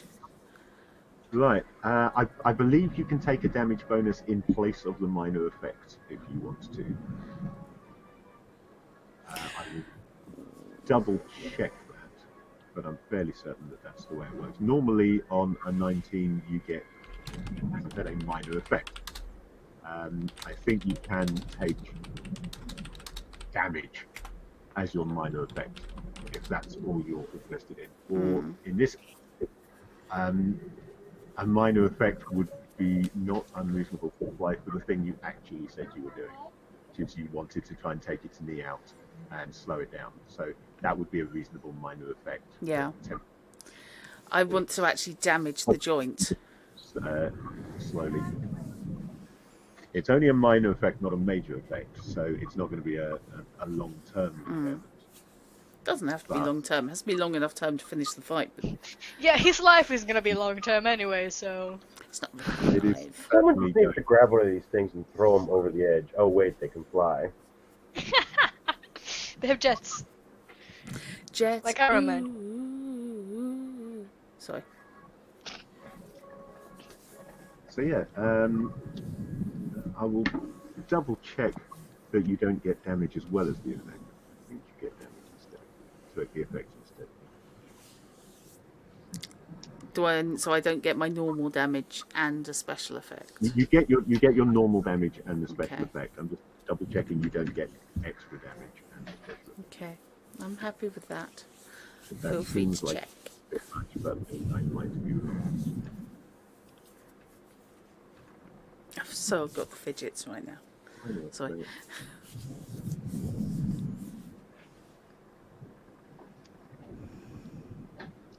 The easiest and most straightforward minor effect in combat is dealing 3 additional points of damage. So yeah, you can either get 3 extra points of damage, or you can get, in this case, you can get the impairment of taking its knee out. So Okay. taking its knee out seems like a reasonable option at this point. So it's done 4 points of damage please, for your start, Yep. and once again, although that comes off its health, I'm going to treat it as speed damage because Yeah. so it's hugely impaired on speed now, and I'm going to give it serious penalties on pretty much everything Good. it wants to do speed-wise. Good. And then we get to food. Well, So, Drup's taken my plan, because I plan to stick my sword in its knee. Yeah, I Two do of that to them, mine and they though. have You've 2 got knees yours. each. There's 4 knees to choose between. to choose from here, yes, yeah. And who knows how many neck joints? I, They can have so many joints. I will take what would be opposite to, like on a diagonal to the knee that Drup's put that sword in. I thought this was. Are we fighting the same one? I don't know, are we? They're both. This is a little bit of a confused melee at the moment. You can go for either one of them. So One of them's though got his robe over his head. the Drut's one that has it has got its robe over its head, and the other one is holding the silver box. Yeah, so you attack the one with silver box last. Yeah. I will, They're either side of you, so you could turn to go for either one. in that case, I will take from what the one with the robe over its head looks like, and take my sword and jab it into the elbow joint of the one holding the box. Ah, nice. Are you going for the elbow of the hand that it attacked you with, or the elbow of the arm that is holding the box? Holding the box. Right. Okay, so make a roll to it. No. At least it wasn't a 1. Yeah. That's true. True. Wasn't another intrusion. Silver lining. So Silver lining. as you drive your blade towards its elbow, you do everything absolutely right.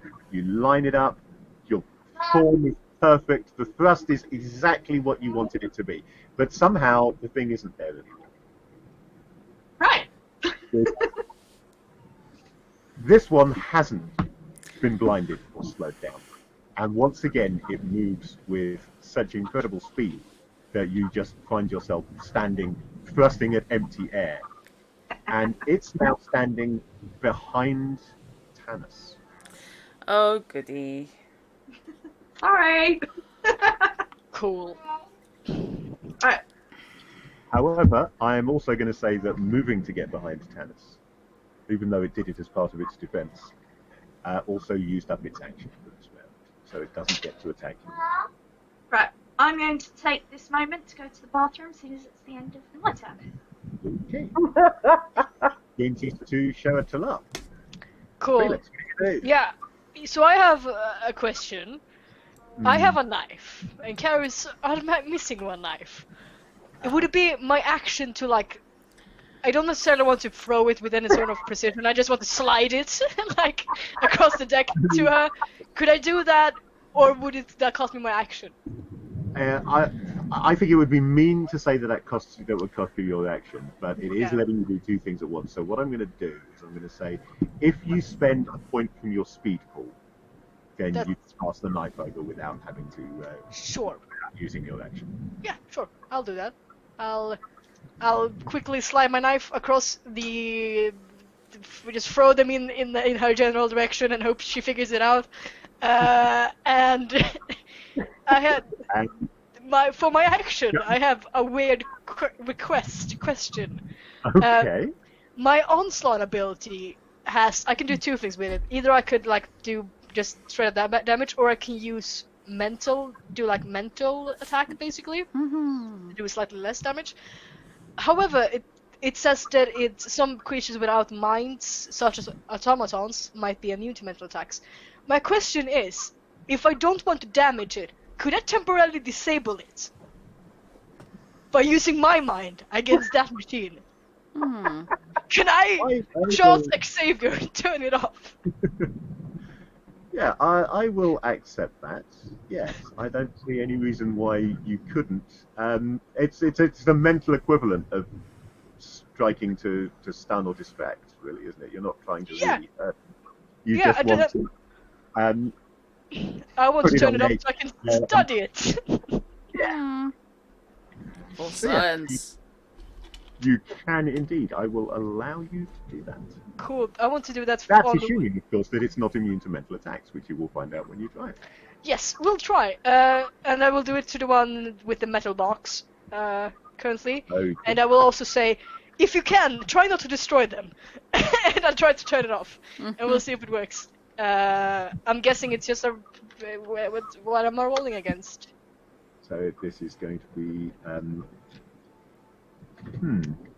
Now these things get a bonus on their defense, so they're slightly harder to hit than they should otherwise be. Technically, onslaught Back in ignores sec. armor.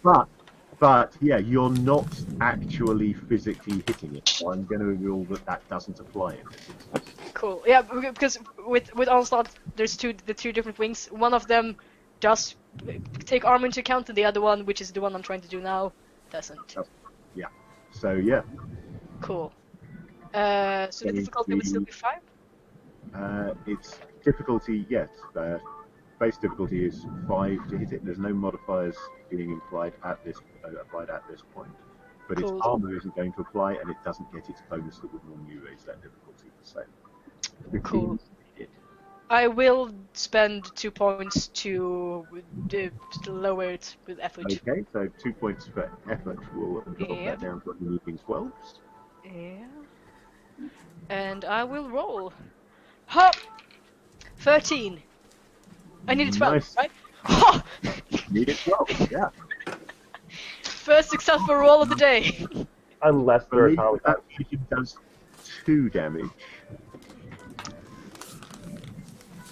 But the So- question here is, like, if I know want to you're forfeit... not actually trying to hurt it, but Yeah. I'm Okay. using the damage so that in my mind I can tell how much of an effect you're having on it. That's fair, that's fair. So Did you just Turn it onslaught off. it? Yes. Excellent. Turning it off. a mental strike. Turning it off, turning it on. Yeah. Maybe Um, we can reboot it and make it a friend if we turn it on. Cool. It has been affected. That's the first thing that you will know. You reach out with your science-based mental powers, and there is a mind there to affect. So you take a grip on it and you try and shut it down, and it retracts under your mental grip, but it's not actually been shut down. It's still going, but it is working. So if you keep trying, maybe you can shut it down. Yeah, and it has a mind, you said. It doesn't feel like completely a machine. Which is also No. interesting. I mean, it could be artificial. It does have a mind. Shara Talar makes a mental note, and Felix makes a physical note.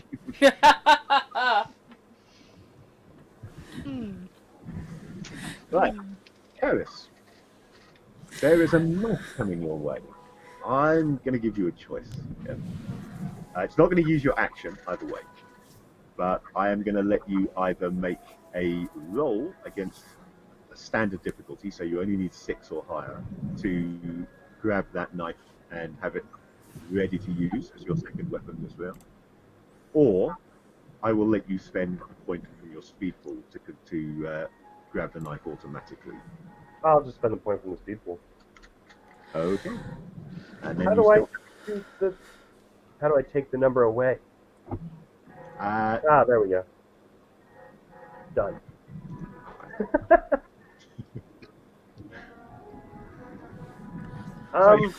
You've got two weapons again. What are you going to do now? I'm going to go and try and remove the hand holding the box again. Jab the spear in the elbow, pry it off, like lockpick it off with both of them. Okay. So make your 2 attacks. It's like when you try, like in a video game, to do the lockpicking things in combat, just like dodging. Yeah. Just out of interest, how I'm doing this. I am loving, by the way, the very narrative combat that we've got here. That you are all actually describing specifically what you're doing, not just saying "I attack." I love that. This is how fights should go, as far as I'm concerned. And how I'm handling it, rather than applying a difficulty modifier for your specific tasks, I'm letting you attack, and then I'm keeping that in mind for if you roll a 17 or higher. 19 or 20 is the minor effect, but even on the 17 or 18 that gives you additional damage, I'm tilting you towards the effect that you've specified you're going for. So I'm going to use thrust on both attacks, and I'm also going to add effort to both attacks, so that would be 4 points of might. That will indeed. And the normal difficulty to hit these things is 6, which is 18. So being trained, because we're assuming you're trained, knocks that down to 5, and the effort knocks it down again to 4. So both rolls need 12 or higher. So if I roll bad and I throw my computer instead of dice, Don't judge me. What did you just roll? The cat. I give up. I'm just gonna jump over the edge right now. I'm done. Caris cannot. If Caris tries to fling themselves off over the railing, they're gonna fall flat on their face, trap one leg, and just be dangling down the side of the airship. I'm not saying you should have used physical dice. I am done. That is just unbelievable. That's just wow. That is the part of fishy tonight. With your spear. I'm sorry, Sherrod, but I think your knife just got lost too. We're gonna get you idiot strings for your daggers. If you roll the 1 on both attacks, then maybe Caris might have been lost.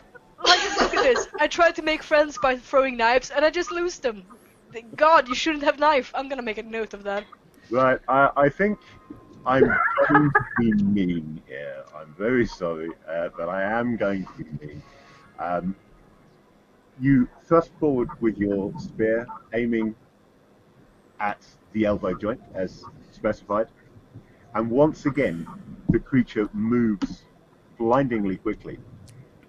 And as you thrust, you realise not only that it isn't there anymore, and that neither weapon is going to the right place, but you suddenly realise that on the other side of that elbow joint was Faroon. How dare you! No. The friends were made along the ways with the enemies all along. Only one of the weapons will hit, and I'm not going to apply the bonus damage from the rest. Thank God. Because it wasn't your intention. But unfortunately, Faroon is going to take 2 points of might damage, so that's 2 points coming off your might pool. Okay, how do I do that? Click on the box and just write in the new number. Yeah. Okay. It's the easiest way of doing it. There we go. Done it. How dare you? At the moment, I'm sorry! It moved! How dare this thing not move in suffering any combat? penalty for that damage, other than not having the might points to spend. However, if once any of your pools hits 0, you then start taking actual levels of impairment. I can't remember what they call them. It's Impaired and deliberated. and Deliberated? that sounds Deliberated? yeah, debilitated, I think. It is. Debilitated! There we go. Yep. Then you start suffering horrible penalties and are unable to act properly once you get to that level. But for the moment, you've just had your might pool. Now is probably an excellent time, since for the first time a player character has taken some damage, to cover the recovery rolls. Ah. Now, you can make a recovery roll up to 4 times by rest. Before, the rest needs to be longer. So, the first time, I'll go over this again in a moment, when Ismary's back. But the first time you do it, it's just a single action. So, even though you are in the middle of a fight, it is possible, if you used your first recovery roll of the day, to spend your action on one round, just to take a moment's breather and recover a d6 plus 1 points to one of your pools. I think it's one of the pool of your choice. And that takes 1 action. But then after you've done it the first time, the second time you want to do it takes 10 minutes. So obviously you can't then do that in combat. But it is possible to recover during combat. So now that we have covered that, I mentioned that you can recover a few points on your actions should you wish. We will roll back round to the start of a new round and back to Tanis. So the situation, Tanis.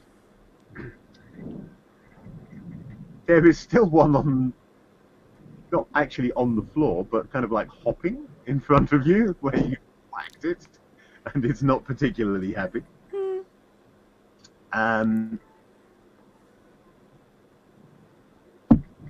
There's also, actually, we're not quite sure where the other one is at the moment. It was there a second ago. Then Chris thrust at it, and it moved once again with the speed that you're getting used to from these things. And you're not quite sure at the moment, you can't see it. What you do know is that it moved from behind you, because it had shifted around behind you.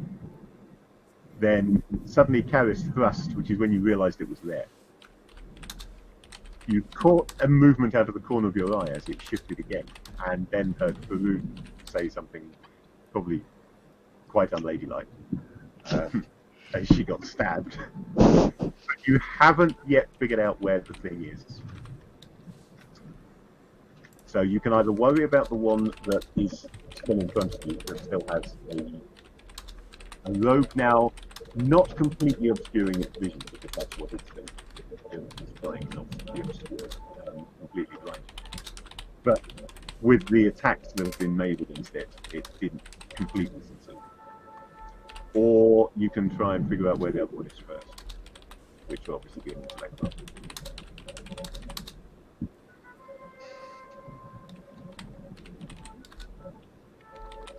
So, what's it going to be?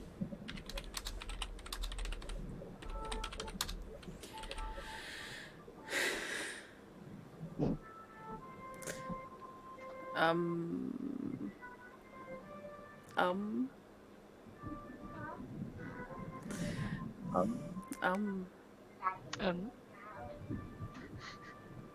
humming because my brain has.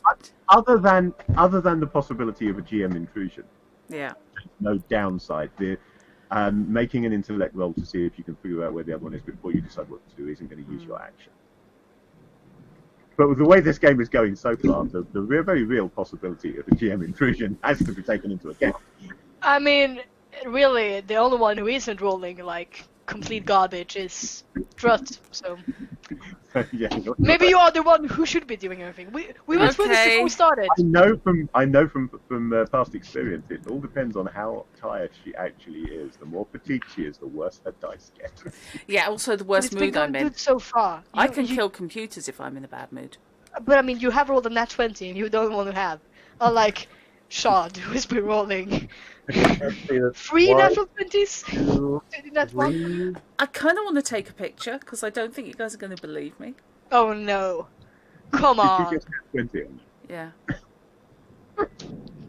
Wow. What? I feel the same way, Felix. I'm gonna have to set. I can set Thank up you. extra cameras. This is it. I am just sucking in all the luck around We're me. not here for you to drain. Yeah, leave us alone. It's been a long weekend. Obviously, I'm We've just got vampirizing people now. You know that I trust your dice. Yes. I've been playing them for years, and Yeah. I didn't. But if you did want to set up a dice camera, I've got that spare C920. I might do actually. I've got my spare older one, but I'm not sure what the quality quality's camera. like. I've tried it in the past. I've checked it, and it is good enough to read dice. Those cameras. I've So- actually, yeah, I've got Your dice camera. You're yeah. welcome to. Often I've got a dice tray. That beastie. So that's what I roll in. Because if I've tried to roll on my desk, it would just vanish in the pile of papers, and each die will never be seen again. Fantasy Grounds, I have a love-hate relationship with. The trouble is, once you start rolling low on Fantasy Grounds, I've noticed it keeps rolling low. Well, it certainly is for Shard. Yeah. But yes, so natural 20, bite me fishy. Okay. Actually, don't, you might. Right, so taking a quick glance around to try and figure out where the other one has gone, you realise that it's used another one of those long jumping movements that they've used before. And this has taken it right the way along, almost to the very prow of the ship. Right. I'm sorry, by the way. It's been one of those. I have customised chocolate.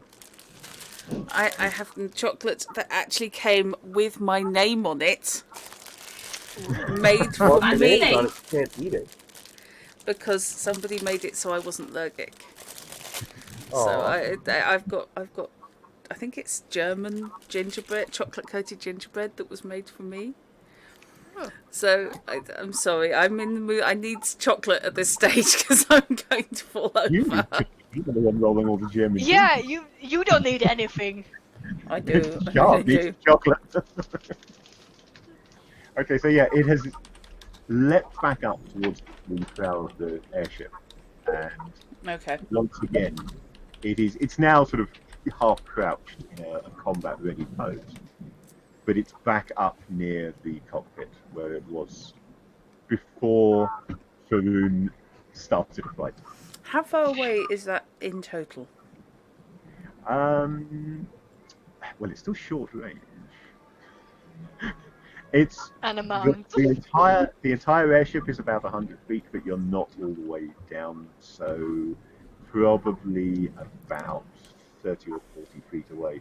I'll say you could get there by using your action, but that would be all that you did for that. Mm-hmm. Or there is one directly in front of you still, but still half blinded and limping, and generally feeling like it's having a very bad day. It's fine, man. I have. This is on the other one. I'm gonna take it down. The real battles are fought in the mind.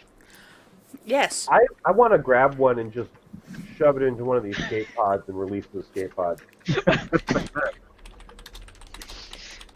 Well, one of the pods does indeed have no door on it now, so you can just jump straight in there. You see, it was my plan all along. All right, I meant to do that so we could more easily get into the. It's all part of the plan. All right, Let's do I'll it. never fail. Just like me losing my first knife, you could throw me one. Yeah, I'm always just 40 steps ahead of everyone else. That's what I do. I think. So when everything goes wrong, we can blame you. Yeah, it's all part of the plan. You have to go. You have to go down so you can go up. Have you After decided rain, there's sunshine. Because we made the sun that way. That's how we made the sun. It's just like everybody has a theory how the sun was made, and they're all right. Yes. Yeah. We're back on paranoia. So, what are you doing? Right. What I am doing is I'm looking at my inventory because I have a thing. We gave you so much opportunity to think. No, I have a thing, not a think. It's in short range. Hello, Mickey. Are we assuming these things have full sensory input? Well, you've got. I don't think we're assuming anything at this point. Yeah, you've got no evidence that they have, but you also have no evidence that they haven't. Also, I don't Okay. think Sherrod has told us that they have a brain. Well, I don't know if they have a brain yet.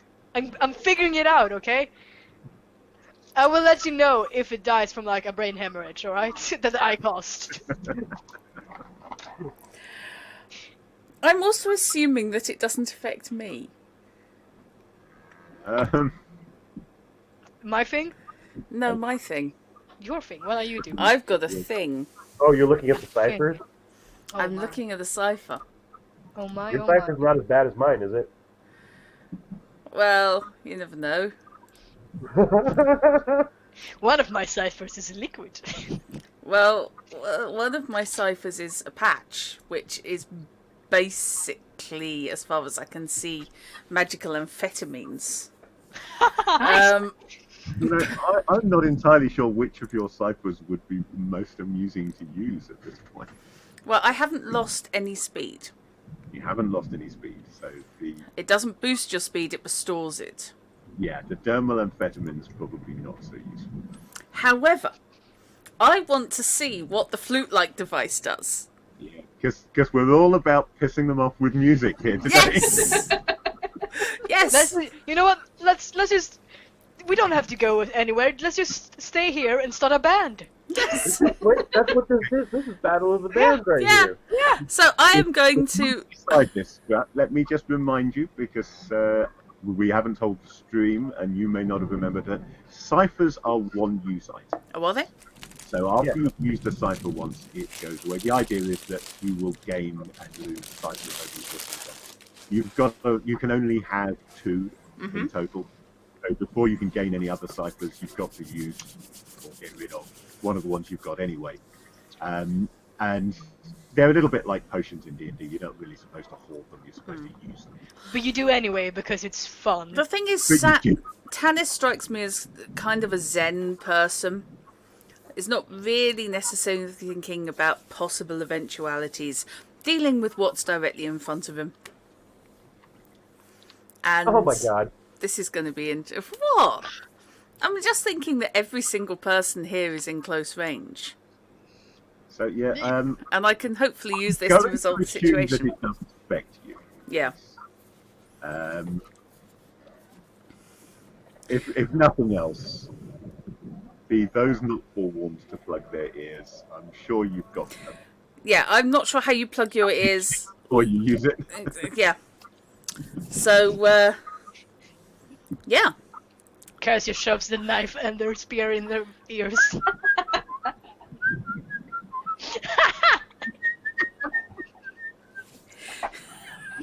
I'd done my clangers earlier. Okay. Oh, yeah, that was the clangers does Jean-Michel Jarre. Yep. Exactly. Could be worse. Right, You so, could start yeah, doing Barney the Purple Dinosaur. Not without being on Pornhub. Sorry, don't explain that. I changed my mind. Don't explain that. Tanis. Oh dear, no. Given where the conversation just went, I'm going to rephrase what I was about to say.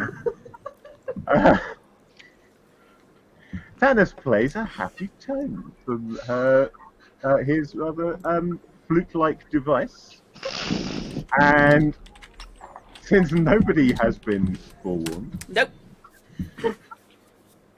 I refuse to be immature enough to laugh. This actually stops the entire fight. Yep. So, yeah. Wait. Is it short or is it close? Short range. Okay. Short range. Yeah. All right. Well, So That's what I was establishing earlier. everybody that can hear it drops what they're holding and becomes ecstatic for 1 minute. We'll start doing the lemming dance. During which time the difficulty of all their actions is increased by 2 steps. question. So it doesn't stop the fight. You can still fight with Yeah. a 2-step And I'm difficulty. thinking, But you've got to pick your weapons back up to do it, because everybody's going, wow! And Yep. dropping what... Including the box that whichever one was holding. Yep. Including the silver box. Which yeah. is primarily what I was after. take the box. Yeah. And I'm going to use a GM intrusion. Oh, are you now? But I'm offering you XPs for this one. This is not the result of Shard's dice. This is just a normal GM It's just intrusion. For once. No, they're not. They're not my dice. They're fairground or fantasy ground dice. Well, Like- blame it on fancy try. So who am I going to? I think under the circumstances, I'm going to have to really give this to Drat, because it's coming off the back of your act. Okay. So, unless you choose to refuse this, Drat, you will have 1 XP and 1 XP to give to somebody else. Right. What's going to happen is this. As your cipher takes its effect, and both of the mechanoids start just swaying from side to side, and actually whistling back, almost exactly matching the tone that's being produced by your device. I think I just proposed. I'm thinking like a snake dancer. Yeah. The The robot one dancer. furthest from you drops the box Mhm. exactly as you wanted it to. Yeah. But as it does, there is a loud cracking noise, and the entire airship tilts to one side, and the box immediately begins skittering towards the edge of the deck. I should have just lit the aircraft on fire to begin with.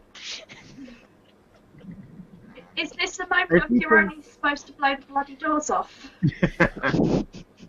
Everything that everybody has dropped, in fact, goes skittering towards the edge of the deck. But there are Sorry.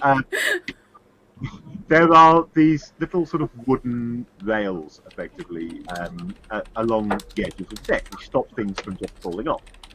Except where the box is headed.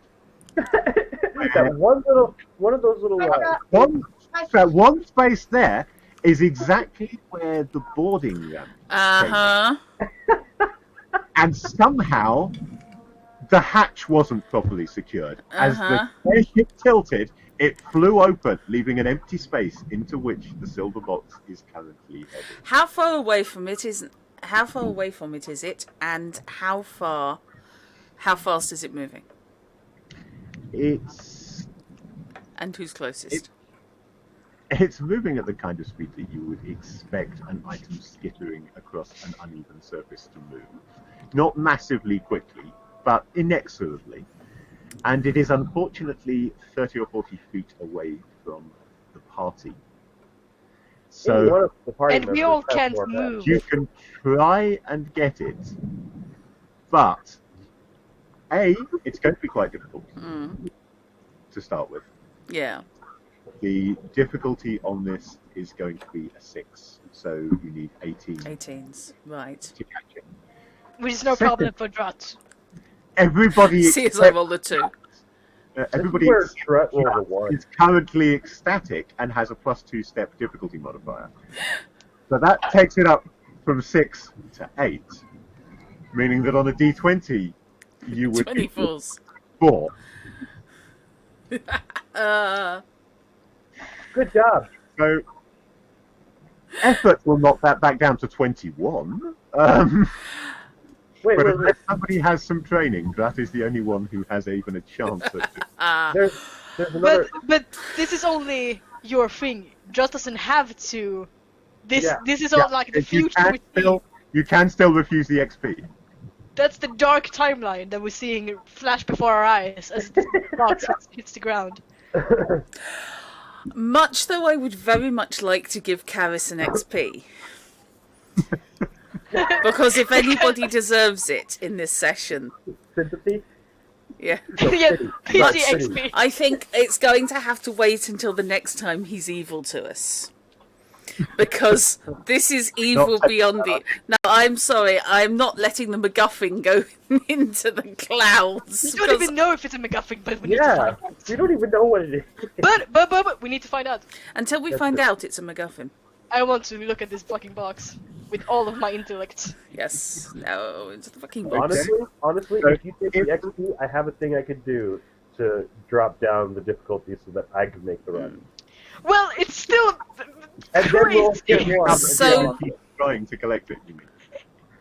So what I'm going to do is I am going to head over and pick up the fallen box. So it's in other words, yes, you are refusing it. I am refusing the XP. So Please without don't roll the zero one again. with you refusing the XP, the cracking sound still happens. Right. The deck still tilts. Mm-hmm. However, the deck is still secured, and nothing moves that far. It's not as severe as it would. Right. Drops, bounces a little bit, and then stops. Okay. Right. I'm terribly sorry for turning down your very kindly and generously offered XPs, but no. You can't say I didn't try. Well, no. The thing is, Fishy, I don't trust you. I've known you for a very long time. Ah, sure. Friendship is acknowledging each other's flaws, and you're a cunning git. So yeah, your flute-like device is now defunct. You Yes. still have a flute, but it will no longer function. It doesn't do anything. So it's kind of an oddity now. It's out of batteries. I was just literally going to throw it over the edge of the ship. Yeah, you can just toss it if you Yeah. want to. Not really a problem. As Someone's gonna die down below. Yeah. And Are we ever land or sea? so I'm going to drop out of initiative order at this point, because Okay. although it is possible to still fight, there isn't actually a fight going on at this No. moment. And also Mm. that lets you let me re-roll the 20 so I don't go ahead of everybody else. The closer of the two mechanoids, the one that was actually off the box, is moving to pick it up. Mm-hmm. But it's blissed out, so it's not moving particularly well. It's not demonstrating the speed it had before. It's kind of ambling forward instead, like the rabbit in Magic Roundabout. Okay. So yeah, everybody, you are ecstatic for 1 minute. Everything you want to do has its difficulty increased by 2 steps. In some cases, this will mean that I will ask you to roll something that previously you wouldn't have had to. Because a task that should have been a 0 difficulty and automatic is now a standard difficulty and needs you to roll. Everyone's I looking want at to the put my moats. weapons away and bear hug one of them. And I still want to do my onslaught thing if I can. Can I just keep trying to shut this thing off? Oh yeah, you can indeed. It's a difficulty 7 at the moment, because it's normally a 5 + 2 for being ecstatic and blissed out. So you do need to roll 21 to do it. But if you want to try it, you're welcome to do For that. the beer hug or the onslaught? Because I realize we both want to do things at the same time. So that's the onslaught. The onslaught would normally be a difficulty of 5 and is now a difficulty of 7, so 21. For the bear hug, I have to decide whether it's going to try and stop you. Just accept the hug. Just accept it. You're into hug pile now. Yeah. I mean, you're in a situation where effectively it would be a standard roll because your attempt at bear hugging is 2 steps more difficult, but its attempt at not being bear hugged is also 2 steps more difficult. So they balance each other. Just the actual roll. I think it is going to try and stop you bear hugging it, but rather half-heartedly. So instead of the usual 18, I'm going to drop that down to just needing 12 to successfully bear hug. It's like me with hugs. It can't work out where its arms are supposed to go, and it doesn't necessarily mind the hug, but it feels awkward doing it because everybody else knows how. Above thing and Yeah. do what you're going for, and it just ends up really. And then someone tries to do a handshake in the middle of it. Oh, it's No, no, I can't cope with that. That's just weird. No, when I give bear hugs, I can't breathe. Woo! Yay! Double figures! Oh, look at you!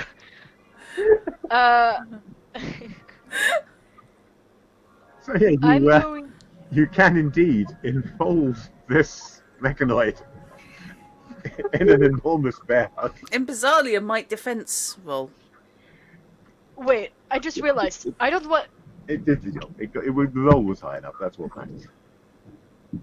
So, Karis is hugging one of them. Yep. Yes. Okay, I'm not going to onslaught. But I'm going to try to talk to them again. Because they're slowed down right now, correct? Indeed, yes. Does Karis seems to have a good grip on one of them? It's a bear Yeah. hug. Yeah. Yeah, but is it a good grip? Does he seem to be able to slither out? At Not the at the moment, moment, he at least. doesn't seem to be trying to, particularly, but you get the Okay. impression it would be quite difficult to break out.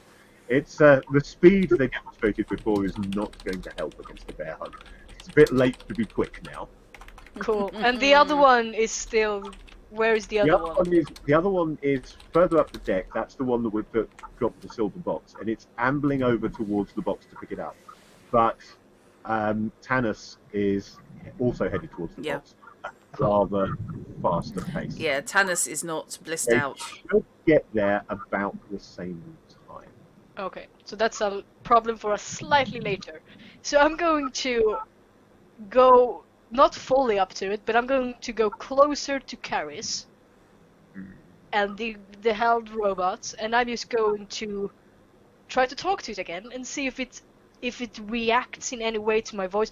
I also kind of want to study it, like as the scientist person. I kind of want to see, does it seem to be reacting in any particular way to my tone of voice if I fluctuated, like because this thing intrigues Sharad very much, and I want to know how it works, who made it, and if I can make one at some point.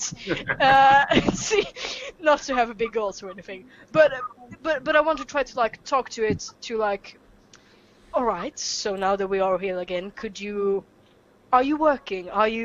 Can you try to fluctuate his voice and things like that? See if it. So while you start doing that, Sing the song of friendship to it. Yes, I do. Tanis, as you get close, you will realize you're going to reach the silver box about the same time. Okay. If you want to beat it there, basically this is speed roll. I will speed roll them. Normally this would be a speed roll against its base difficulty of 5, but it's missed out, so it drops that down to 3. Yeah. So without spending anything, you need 9s to Okay. get. I'll risk it.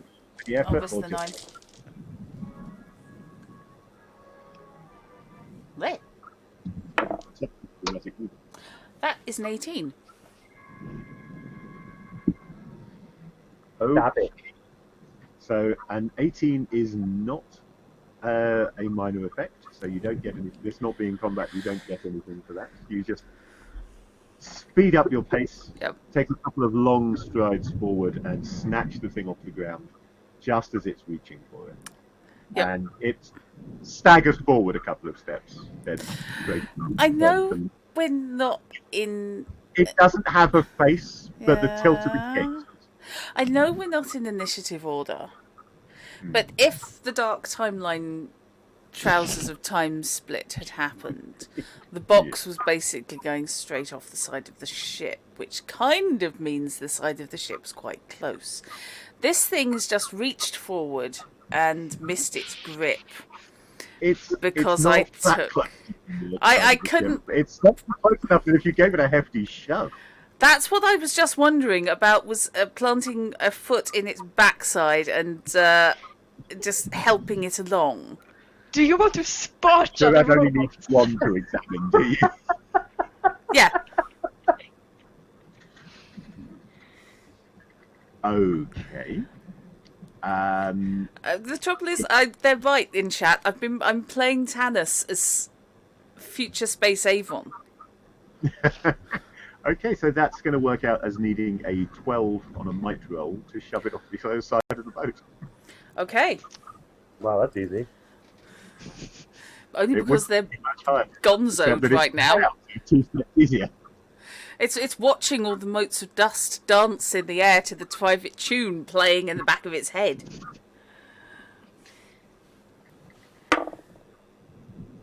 Fuck's sake. 19.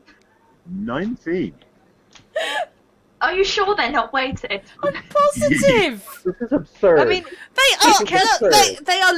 they are transparent dice. There is nothing. They have not and been it can't drilled. be weighted to 19 and 20 because they're on the opposite side of the dice by the side. Exactly. Give me your dice, Scott. These were the cheap ones. Physically through the screen. you could just lift up one foot and shove. Yeah. And caught off balance because it was in mid-turn, it staggers sideways and then backwards, windmills its arms a bit, then just as it looks like it's going to be okay, it hits the edge of the boat and trips over the railing. Hey! By the way, retrospectively, Tanis wears, I think he's in the sleeveless waistcoat type arrangement on the picture. Retrospectively, that's black and has studs. Punk. I am willing to use different dice. Hang on.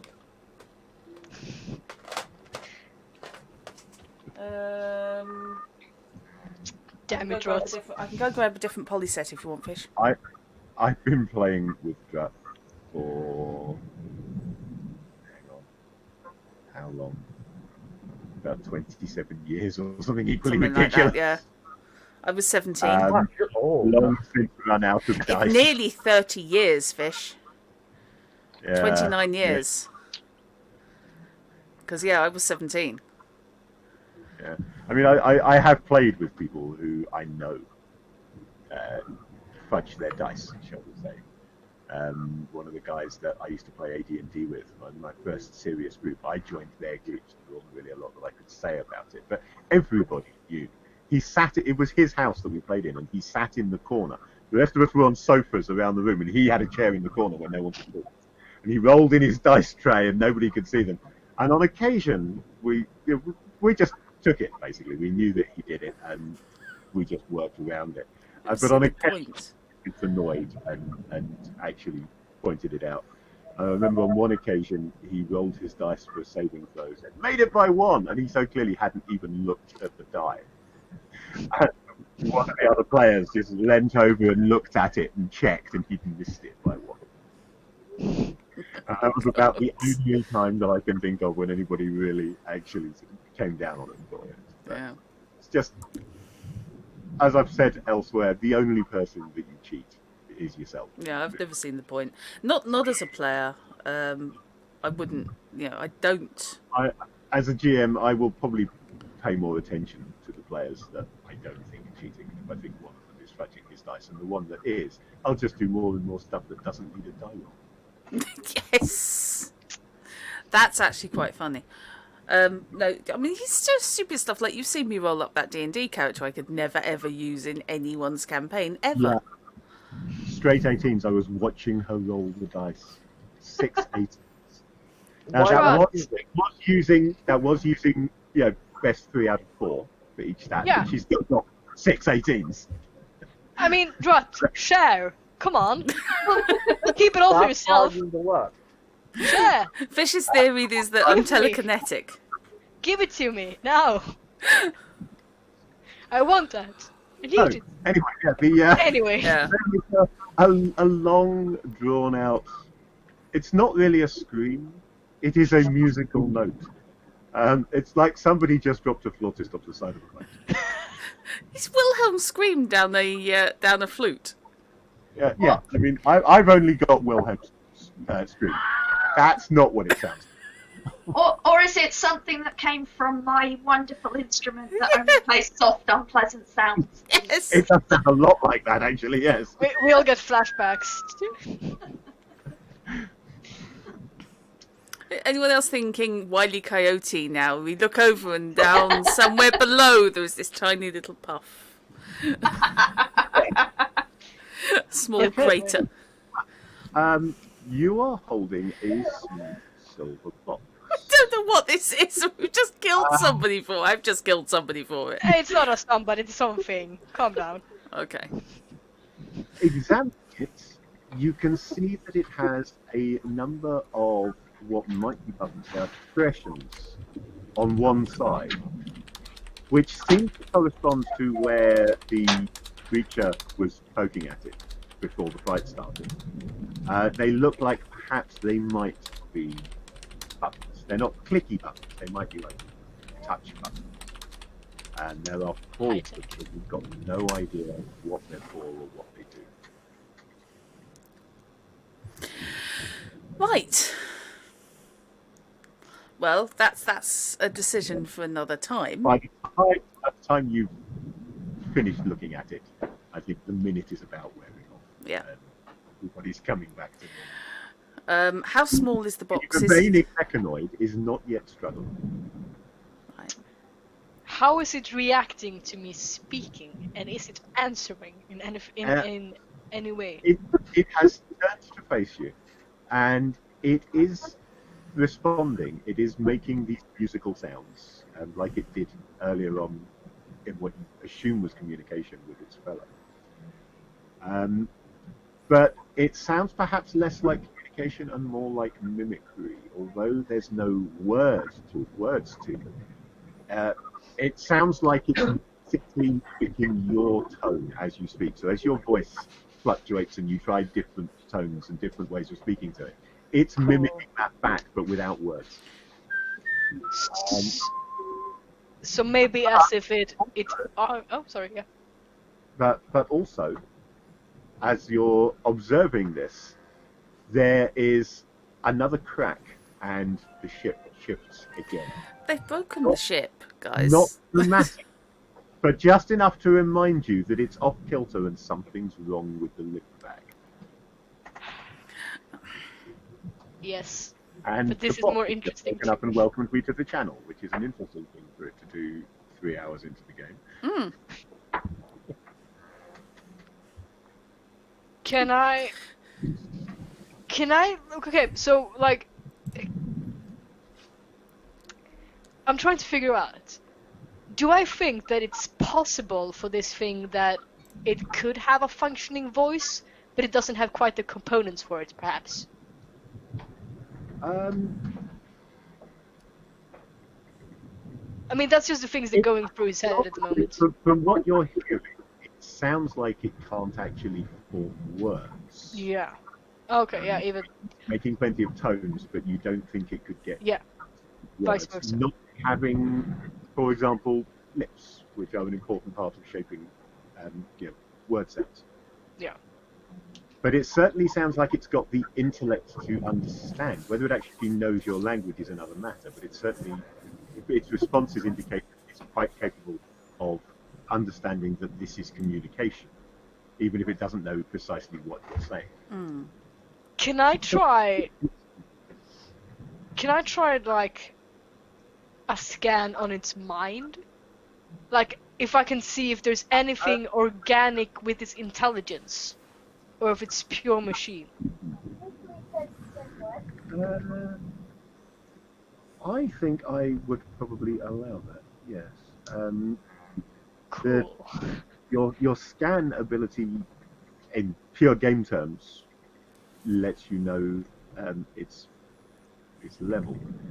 Yes, but it can also give me I'm other things. going Yeah, I'm going to allow it to give you other pieces of information. It does say Yeah. that you For can, example, you learn I- facts the GM feels are pertinent about the matter and energy in that area. Now, in this case, you're trying to focus it specifically on one thing and tune out the rest of the area, which makes it slightly more difficult.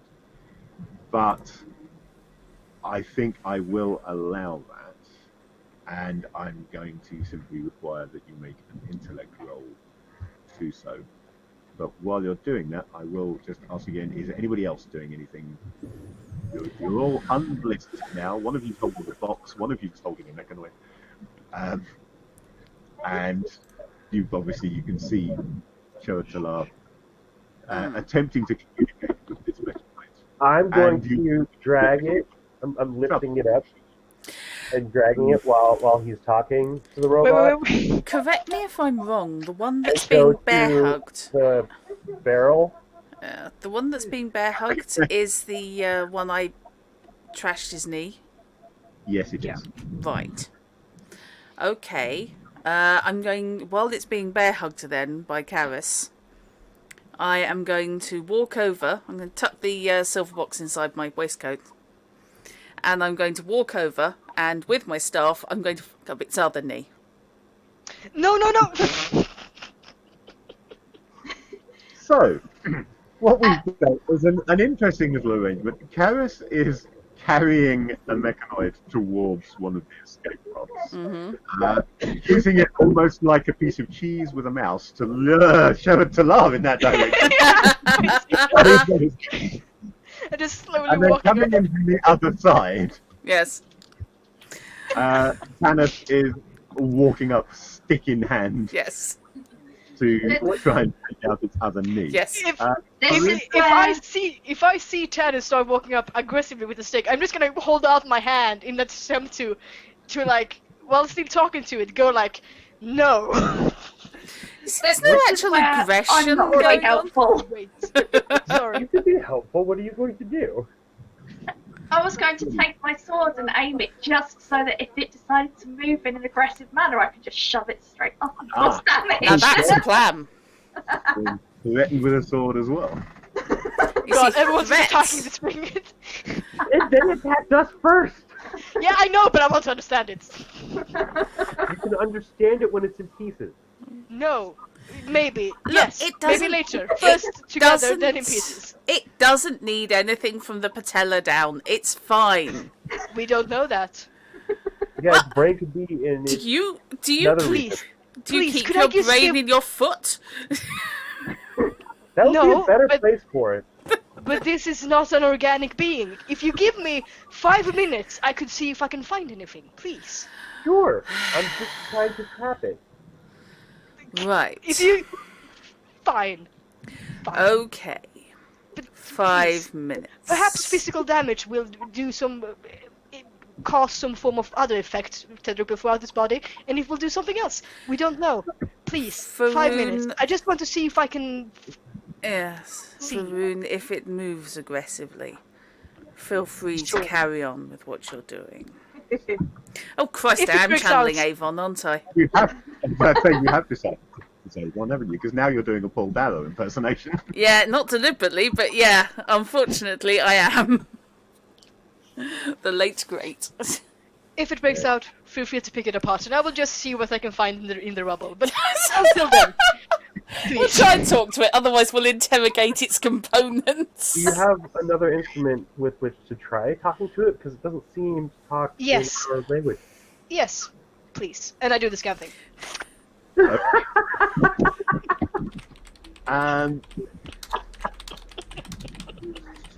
I think I am going to set this at a difficulty of 5.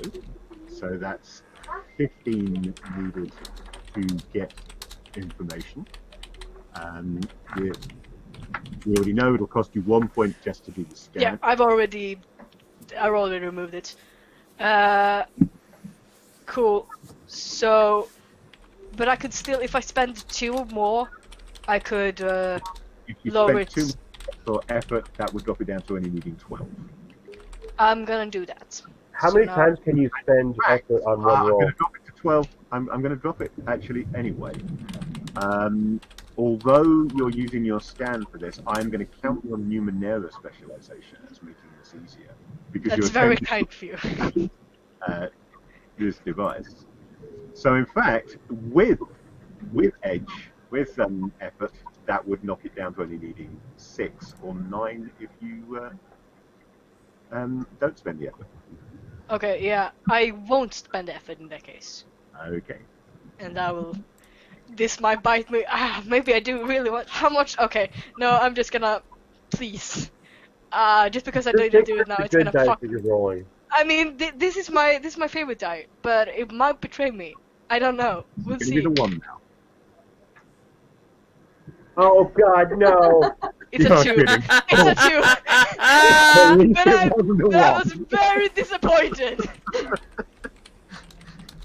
Well, look at it this way. The effort wouldn't have made any difference. No, So- you know, that's fair. I'm just upset, okay? I am betrayed, and I am upset.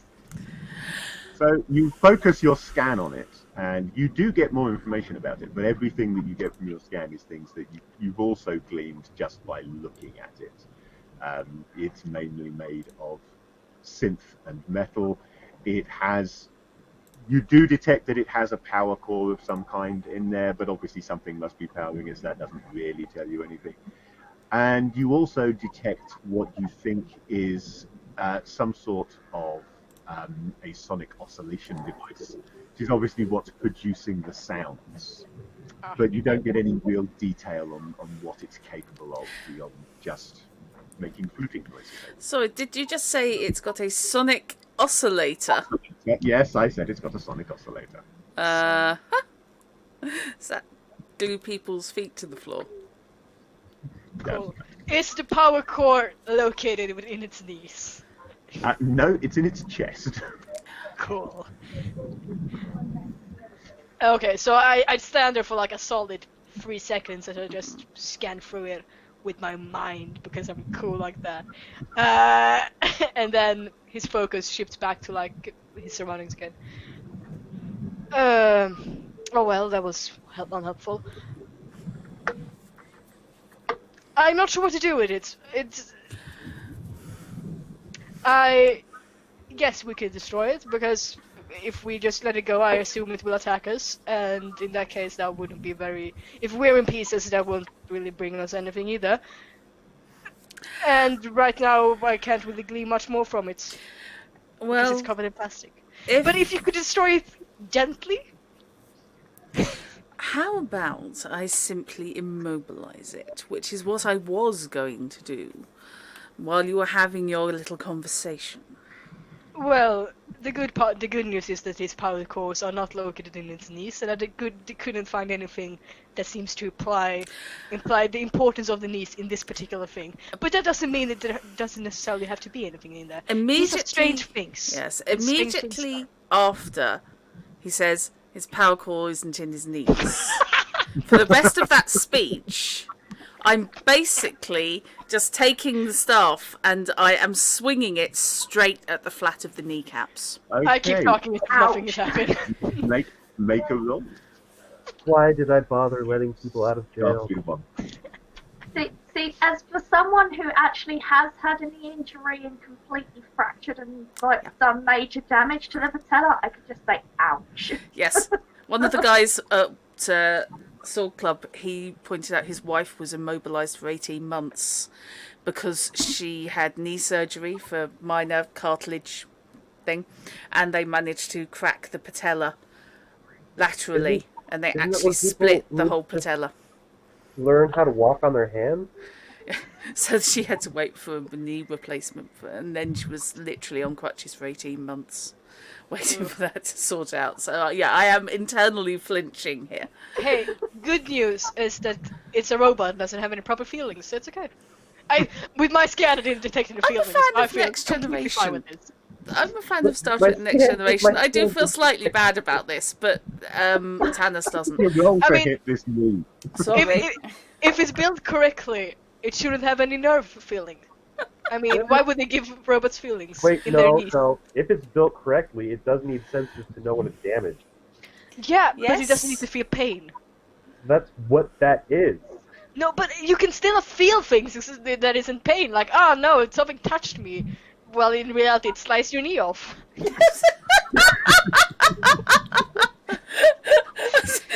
I'm just saying. Just to be clear, I have been playing role-playing games for 30-odd years. Is conversations like this. The input value for how much damage it's taking would increase and be sent to whatever brain it has. Yeah, but it doesn't have to know the entire spectrum. It could be like, oh no, someone's slicing my knees because I can feel that steam with my other sensors. Brad, did you hit? I just sent you a picture as backup, and yes. Did you do another 20? Messenger. No, I didn't get another 20. Boo! I did, however, just get A heart attack? no, an 18. That's not a 20. 18. Your 18 need to go away. You need to fail at least twice. Yeah. Just share the love. Please! 18, in fact, I rolled a 2. was exactly what you needed. To not hit Karis, I would assume. Two things happen here. Ooh. One is that with a loud cracking noise, you do yet more speed damage to this poor thing. Poor thing. And with an 18, you do an extra 2 damage, so that's 6 points worth. This is where that little silver box is actually a translator, and they were actually coming to give us a nice message, and we've just screwed them over utterly. Well, I've got. It's fine. I've got the box. The second thing which happens, which is sort of simultaneous with this, is clearer to Karis than it is to you, to be honest. As you swing your staff at it, the thing moves in a way you're not entirely clear about. Legs should not move in that direction to try and get out of your way. But you instinctively shift your aim and crack the knee anyway. Okay, I'm aiming for target. From Karis's point of view, the thing that she is bareheaded has just folded in on itself. It's a transformer! In the process of doing so. And with a loud crack, has just come apart. Okay, It's just fall sideways. And you're no longer holding it because none of the individual parts are large enough for you to be able to bear hug. I grab an arm. Is this thing Swing at the head. Is this Like thing golf? spiritually twinned with the speeder bike I had when I was a kid? The Endor bike chase. Yeah, you press the button and the whole lot explodes. I have one of those. Yes. How long did it take you to lose the nose? It's very like that. Karis grabs one of the arms. Somebody's knee doesn't normally do that, but Yeah. it did here. Apparently I was wrong. Apparently the entire power was stored in the knee. Apparently. No. That was the disassemble button. You're living, you learn. Yeah. Oh well, shit happens. But it just comes apart completely. It just comes apart completely, yes. Can we Okay. see the power source? It doesn't appear to be on. Or the If void you box? examine the wreckage, you will find, quite interestingly, that you How can't interesting. really quite identify what you're looking at. None of these components look right. You can't do a jigsaw puzzle with it, for example. It's fallen apart, but the pieces don't go back together. You can't make the shape that it used This to. thing was made of garbage. It looks as if each of these components they've not only come apart, but each of the components was perhaps in the process of reshaping itself at the moment that they came apart. Look at it. So it seems like it could rearrange itself like internally. Cool. Oops. As soon as it falls apart, I take 2 seconds to make sure that it's actually off, and this is in sort of a ploy to lure me in. And then I'm going to sit down, and I'm gonna sift through this fucking wreckage and just lick it, touch everything. Right, well, we know what Alex going to be doing for a while. So this crashing ship, Locke. Yeah, I was going to say, everybody who is not obsessed with a robot, And I sit and go, interesting. Yes. an intellect roll, please. Okay. So this is just going to be a difficulty 4, so you need 12 or higher. Oh, Natural wow. 20! Look at you go! Okay, this is going to be a 4. I just have a feeling. Okay. A foreboding. This is This going is to to be a look at the 4. ship. right? Forewarning. Is this your foresight? I was close. It's not a 4. It's a 3. Why are you like this? I can't Welcome- turn it off. Is the Welcome to problem? Henplay's family. Thanks. So, I can't play. I can't turn it off. despite having the sixth sight, Tannis is failing to actually notice anything. Yes. What about Karis? Sorry. I'm pretty interested in the robot too. I'm digging through it to find anything. Oh, okay. Well, maybe it has oddities. So, Oddities can be sold for things.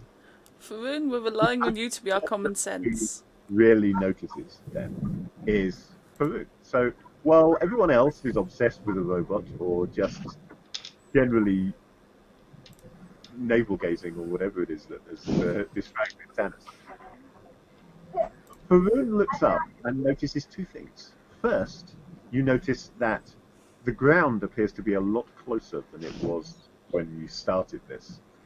The second thing is the realization that it's not just that the ground is getting closer, it's that the ground is getting higher, and directly in front of you it rises into what looks suspiciously like a mountain. Are you Titanicing us? Yes. Are you Titanicing us, fishing? Yes. Haroon, if you tell Karis will totally go to the front of the ship and put her arms out wide. Never let go, Karis! Oh, no. I tell you what, we could just tie up the bits of the robot and try and use it as an anchor chain, drag it along the ground, see what happens. How about we get as many people into the escape pods as possible? Yeah. Send them off safely. They look like buckets, but maybe it's safer than crashing. Yes, let's put people into buckets because that's Yeah. going to help. What I was going to say is, seeing that, we should warn Mountain, and see if we can grab as many of these robot parts towards the escape pods, as well as our friend who is incapacitated. As soon as you say that, as soon as you point at the mountain, Charlotte looks up, looks down, picks up all the pieces and starts lumping them into us. It's got a cloak. You can actually bundle up the pieces in the Right. cloak. The thing is, as soon as he picks one up, he stutters it as well, and then puts it he tries to do both at the same time. Karis Picks it up and is looks at it. picking up people and putting them into escape Okay, pods. sensible. Yeah, Yeah, once this works, I'm going to indeed start helping. Sharon has a might of 7, so I'm not even sure if he could carry a person. Honestly. I have a might of not Fair. actually all that tasty, to be honest. including 11. Tulane, there are a total of 14 people and 1 disassembled mechanoid. Ah, it's many fine, I got that escape one covered. Mechanoid's its own problem. I mean, How my base might is 17, so You should be Yeah, able to do 2 at once. How many escape pods do we have, and how many do they hold per escape pod? Because we have Right. lost one. Each escape pod only holds 1 person. You Right. haven't actually lost any, but one of them doesn't have a door. So Are there it any might be a bit people small dangerous to enough that, we could sort of pack them in together like sardines? Yeah, I mean, two small people could fit in one Yeah. escape. Yeah. there And we are just died. there are enough escape pods for everybody. Oh, There's- right, okay. We were So gonna it's not play a pathetic matchmaker. problem. They were gonna save On the each land, side. hugging each other. There are 10 of them on each side of the deck. So Okay. you've actually got excess escape pods. You've got enough Now to put that worries mechanoid me. parts. Why would we want to put mechanoid parts in? I don't know. I just thought I'd mention it. I'm So assuming. there's a small gold lever inside the barrel, Right. which you pull in order to release it. What you're not entirely clear about is how you can pull the lever Cool. and close the door.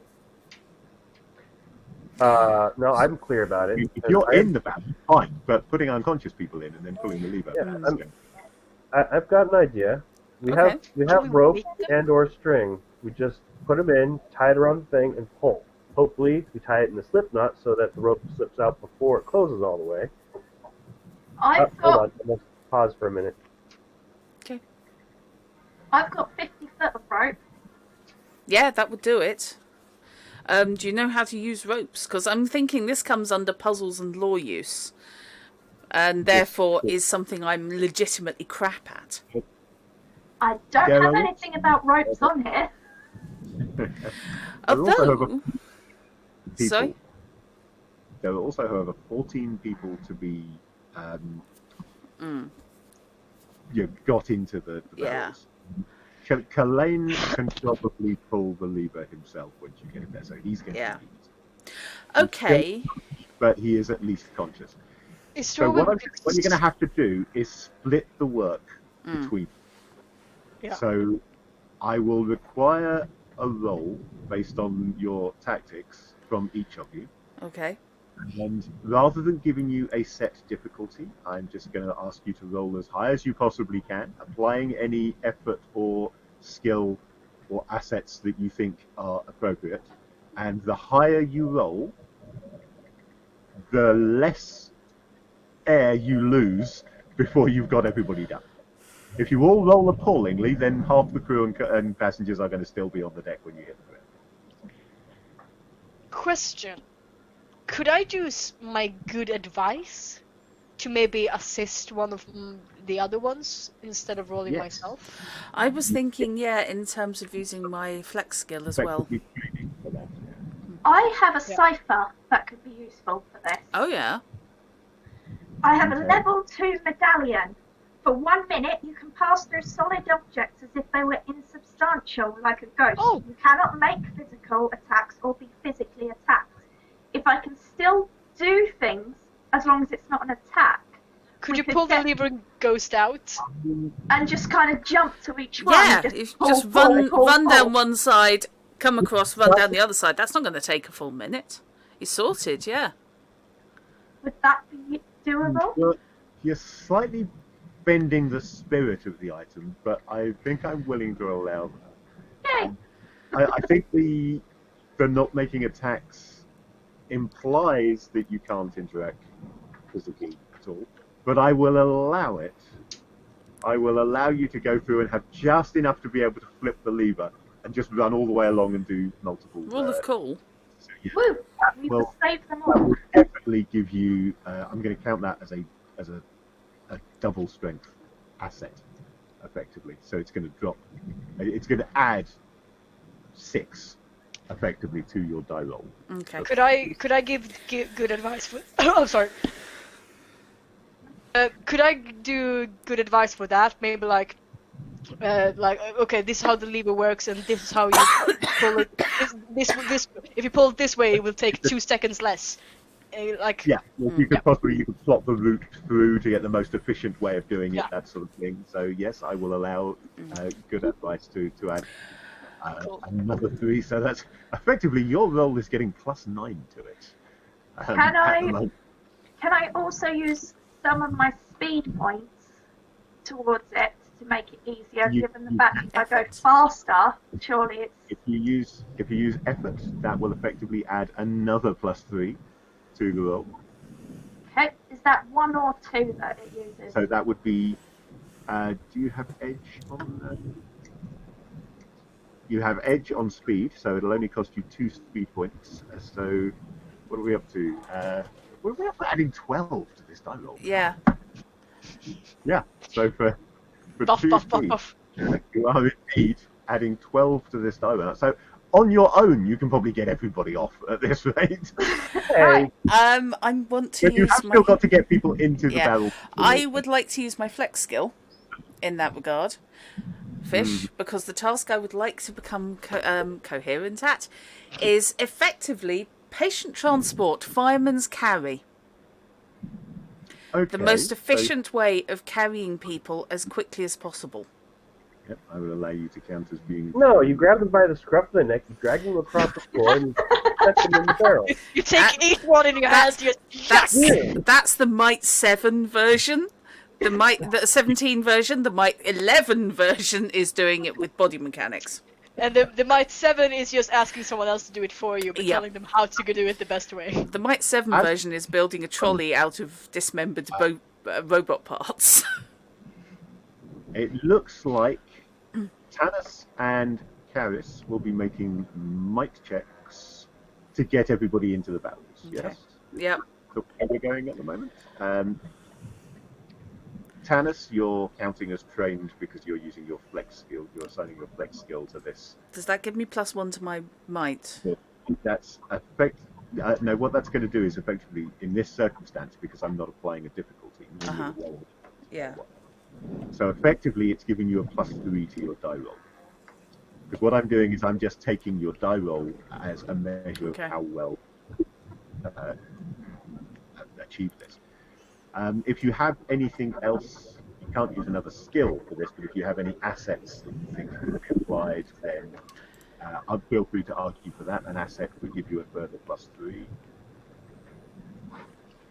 And then afterwards, Faroon is going to make a speed check with a total of +12 to the die roll to actually launch everybody. But they've got to be in the barrels first. So. Yeah. Would Well, yeah. I was just gonna say, would wield 2 weapons at once count as an asset? Yeah, it's ambidextrous, basically. I don't count that as training, effectively, as being Yeah. a skill, because you've got the might for it. You can just pick up 2 people at the same time and get things done in half the time. So I will allow that. So that's a +3 to There your. were 2 people, this dual wield thing. And as we've already established, Shield. spending effort would give you another +3 if you want to spend effort, which would be 3 points of might or less than that. Edge. Mm-hmm. Yeah, I'll spend for effort as well because I know I'm gonna get a 1. Okay, the stream just went Yeah, slightly well, floopy. 7 now. That's not bad. Anyone who's watching the stream, would you mind giving Wait, I us a didn't want to roll yay that okay? one. I wanted to roll my real dice. Doing a what Well, that trap? was a ghost. Looking for It's one just for a to second. anyone who's in chat. Yep, okay. Suddenly it dropped to 40 frames and it just went slightly floopy. It's glitched a bit. Yeah, it's no biggie. It just So, and it's back to normal now. did you want to roll a real die, Shard? No, I'm Or are good you with that because I upped it by like 6. So Total of 19, yeah. Pretty good. Sorry, I apologise. I'm really not with it. Did you say it was +1 to my die Oh, wow. for being trained? You're on +3 for being trained. Yeah, Right. I've lost video feed on If- PC. Okay. oh, there they are. Oh, you're back in the world. If you want to spend, you don't have edge, do you? So it would be No, it would be 3 points. No, I just want to. I'm happy with the +3. It's just literally I glitched out. I'm sorry that this weekend's catching up on me. No, that's cool. Sorry. I'm not going to go. I've been, even though Knight isn't playing, I've still had in mind the 10:30 cut-off point. So trying to just get it more well established at 6:30 to 10:30. Yeah, no, that's cool. Is the game, but we'll probably stop a little bit earlier than that because I'm basically going to end when you crash. Yeah. Seems like a good place to spend your session. Right, Wow. okay. My roll is a total of 20. So it's not a nat 20. No, it's not a nat 20, it's a 17. Fortunes. Nevertheless, you've got You a still had to roll 20 higher than and a 19 on getting people into the buckets. So Sorry. everybody's in a bucket, no problem. And they're doing it so efficiently that Shara doesn't need to worry about it and can spend all the time making sure you've got all those components. that you Yeah, want. actually, I want to show some of them. Like, I show some of them in like one of the things, and I want to show a couple of like extra interesting parts in my bag. Okay, not a problem. And then with a plus 12 to the roll, Varun can release everybody. Wow. So, Nice. 20. Yes! Yikes! Fantastic. This is where, before we get in our own pods, we do some sort of weird high five, like, I don't know, Power Ranger style. Yeah. Okay. Wait. So if we're looking at stream, we have to like Oh, what is we this all thing? do. Is it over here? Or is it over here? Wait. If we all no. Wait. If we all do like I've not got the stream like open, I can't see, but yeah. diagonal, we should be able We're going to to loop on me and Charles. I'm not looking at stream, I can't see it. Hold on. Okay. So Michelle, you need to do your top right corner, I think. Like that. No, other one. Other one. Other side. There we go. There. Okay, I think that's. Alright, everyone ready? Okay, 1, 2, 3. 3! I realized I can't actually stretch my arms so far. Okay. Oh, I Fishy, feel like I was crushing you. with my you have to run this again. Everybody into the pods. Varun runs along both sides of the deck, intangibly, hitting all of the levers, and the pods drop. As they drop, what happens is that... Hang on.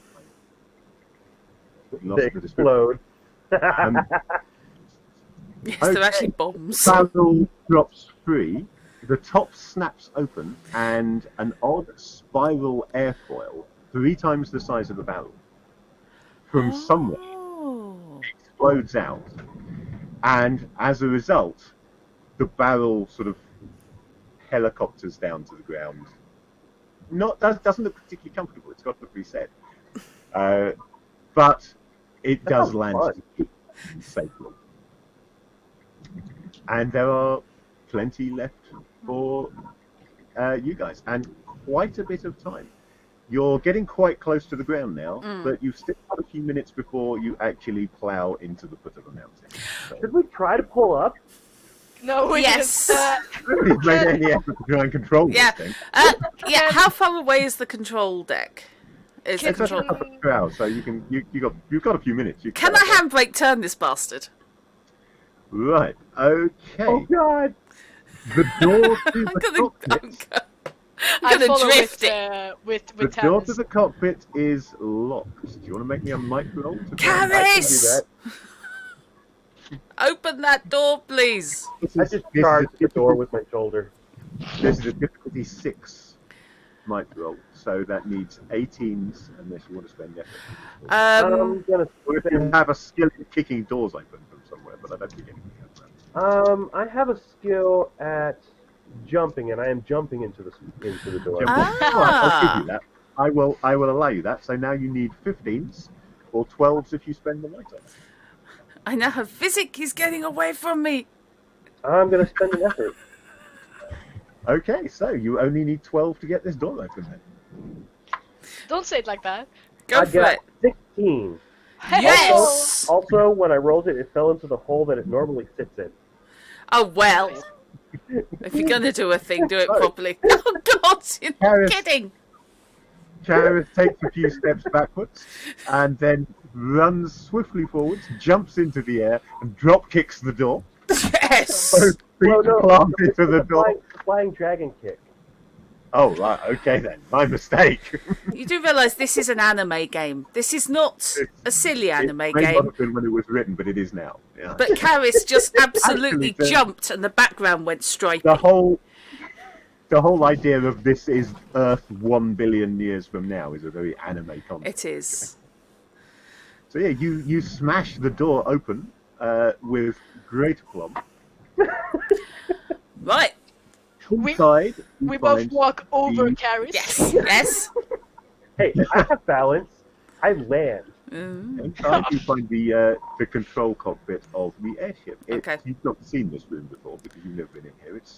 It's a long, narrow room overlooking the prow of the ship, and you can see up at the front of it a wheel, a traditional ship's wheel, and a panel with a number of dials and levers on it.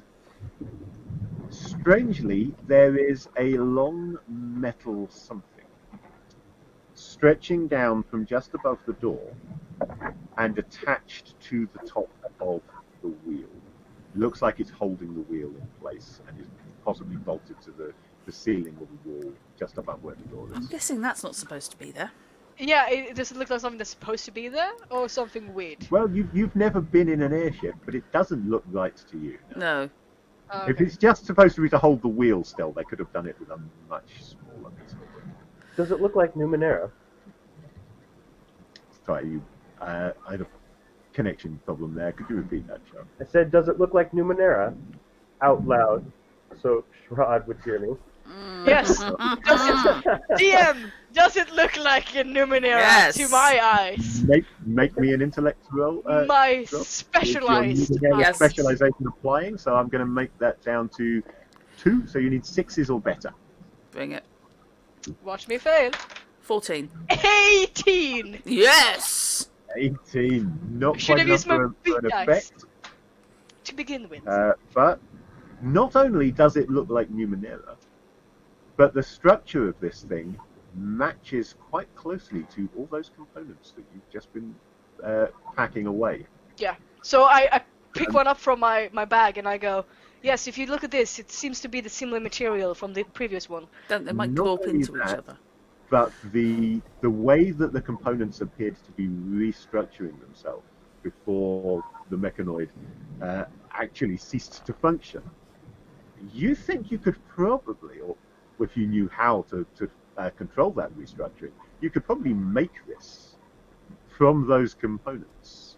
This could actually be another one of the mechanoids. Oh, yeah, so it's sub-transformer that it changed into a fucking whole... So whole it's safe to grab, whole- right? I grab it and pull it away from the window. I go, yeah?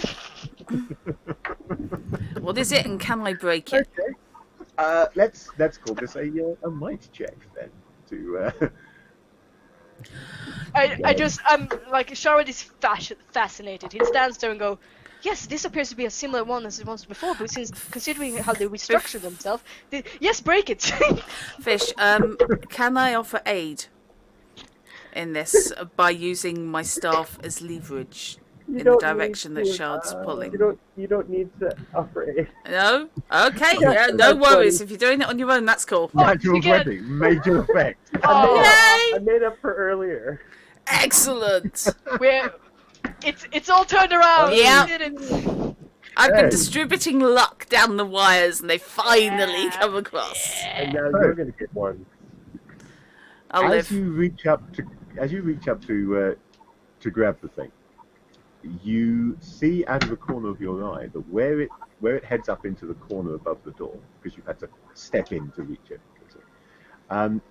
This is in fact simply one arm, and there is another one of those mechanoids, though it looks a bit smaller than the others.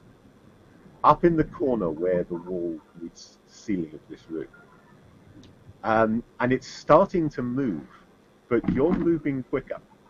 And you grab its arm and yank, and as it's attempting to leave the wall, it is completely thrown off balance, and you slam it straight down into the floor. There is a cracking sound, and its head rolls away to the far side of the room. If it then I sprouts grab arms out of its eyes and ears, then I'm leaving. And as this happens, it releases its grip on the wheel. Excellent. So you do now have access to the controls of the As ship. soon Tanis, as it see if goes. you can. Yeah. I yell at you. See if you can. If you I'm can going to do steer the. it. I will yank the wheel to arbitrarily, assuming we're dead onto the mountain. I will yank it arbitrarily to the left. I am also going the to. left. I am. Look to the left and see if there's a mountain there first. I am also going to call. Have a look around and check for any trim or rudders that might help turn this thing. Yes, Anything marked and emergency. as he does this, I will give good advice to see if I can help them with the roll. Just doing a quick scan of the not an actual scan, just doing an ocular scan and seeing Okay. if there's anything I recognize on the control panel So, that could. Possibly... to you are on a downward trajectory at the moment, and a look at the control panel indicates that you've got a leak in the airbag. So there's no way you can keep this thing flying. You're losing helium at a rapid rate of loss. What you can do is avoid the mountain and bring it down safely. Doing that will require a difficulty 5 speed roll. Right. However, you will count as trained because you have good advice. Excellent. That drops it to difficulty 4. Okay. So that's a 12 that you need on the die at the moment, and it's speed if you want to spend it. You know what? Yes, I am going to spend effort just for a change. Drop it down to the 9 then. Okay, And so then roll fail. that knocks my speed down by 3, yeah? Yeah, if you don't have edge in speed, then we'll knock the speed down. Oop, no. So yeah. Could I grab the robot head, by the way? I can't adjust my speed manually. Are you trying to put the head back on the body? No, I want to see if I can glean any information from it again. Thanks. Fucking machinery, man. That's quite Okay. a lot for you, but there you are. So I'm rolling at plus what for effort? Including the effort, you now need 9 or higher. Need to 9 or successfully- higher. Sorry, I normally am far better than the mechanics than this. It's bedtime. It's okay. It was bedtime about 2 days ago. Oh, for fuck's sake! They're not going to believe What me. did you roll? Nat 20? We have ourselves an airship. I say we repaint it with flames down the side. What do you reckon? Yeah. This thing down so gently that it's hard to believe it's actually taken any damage. It's going to need repair. You know, the airbag will need repairing, and it will need a new source of helium. But otherwise, you've brought this thing down absolutely. Hey, if we just stitch it up and just blow, we'll flow away from all our problems. Wait, Sherrod, do you expel helium from your lungs? Yeah, of course I do. Well, it's the year 1 billion. What are you going to do? That is now canon. It's canon. That does seem like an excellent place to end this session. I like robots. Thank you all for playing. I have had a whale of a time running this.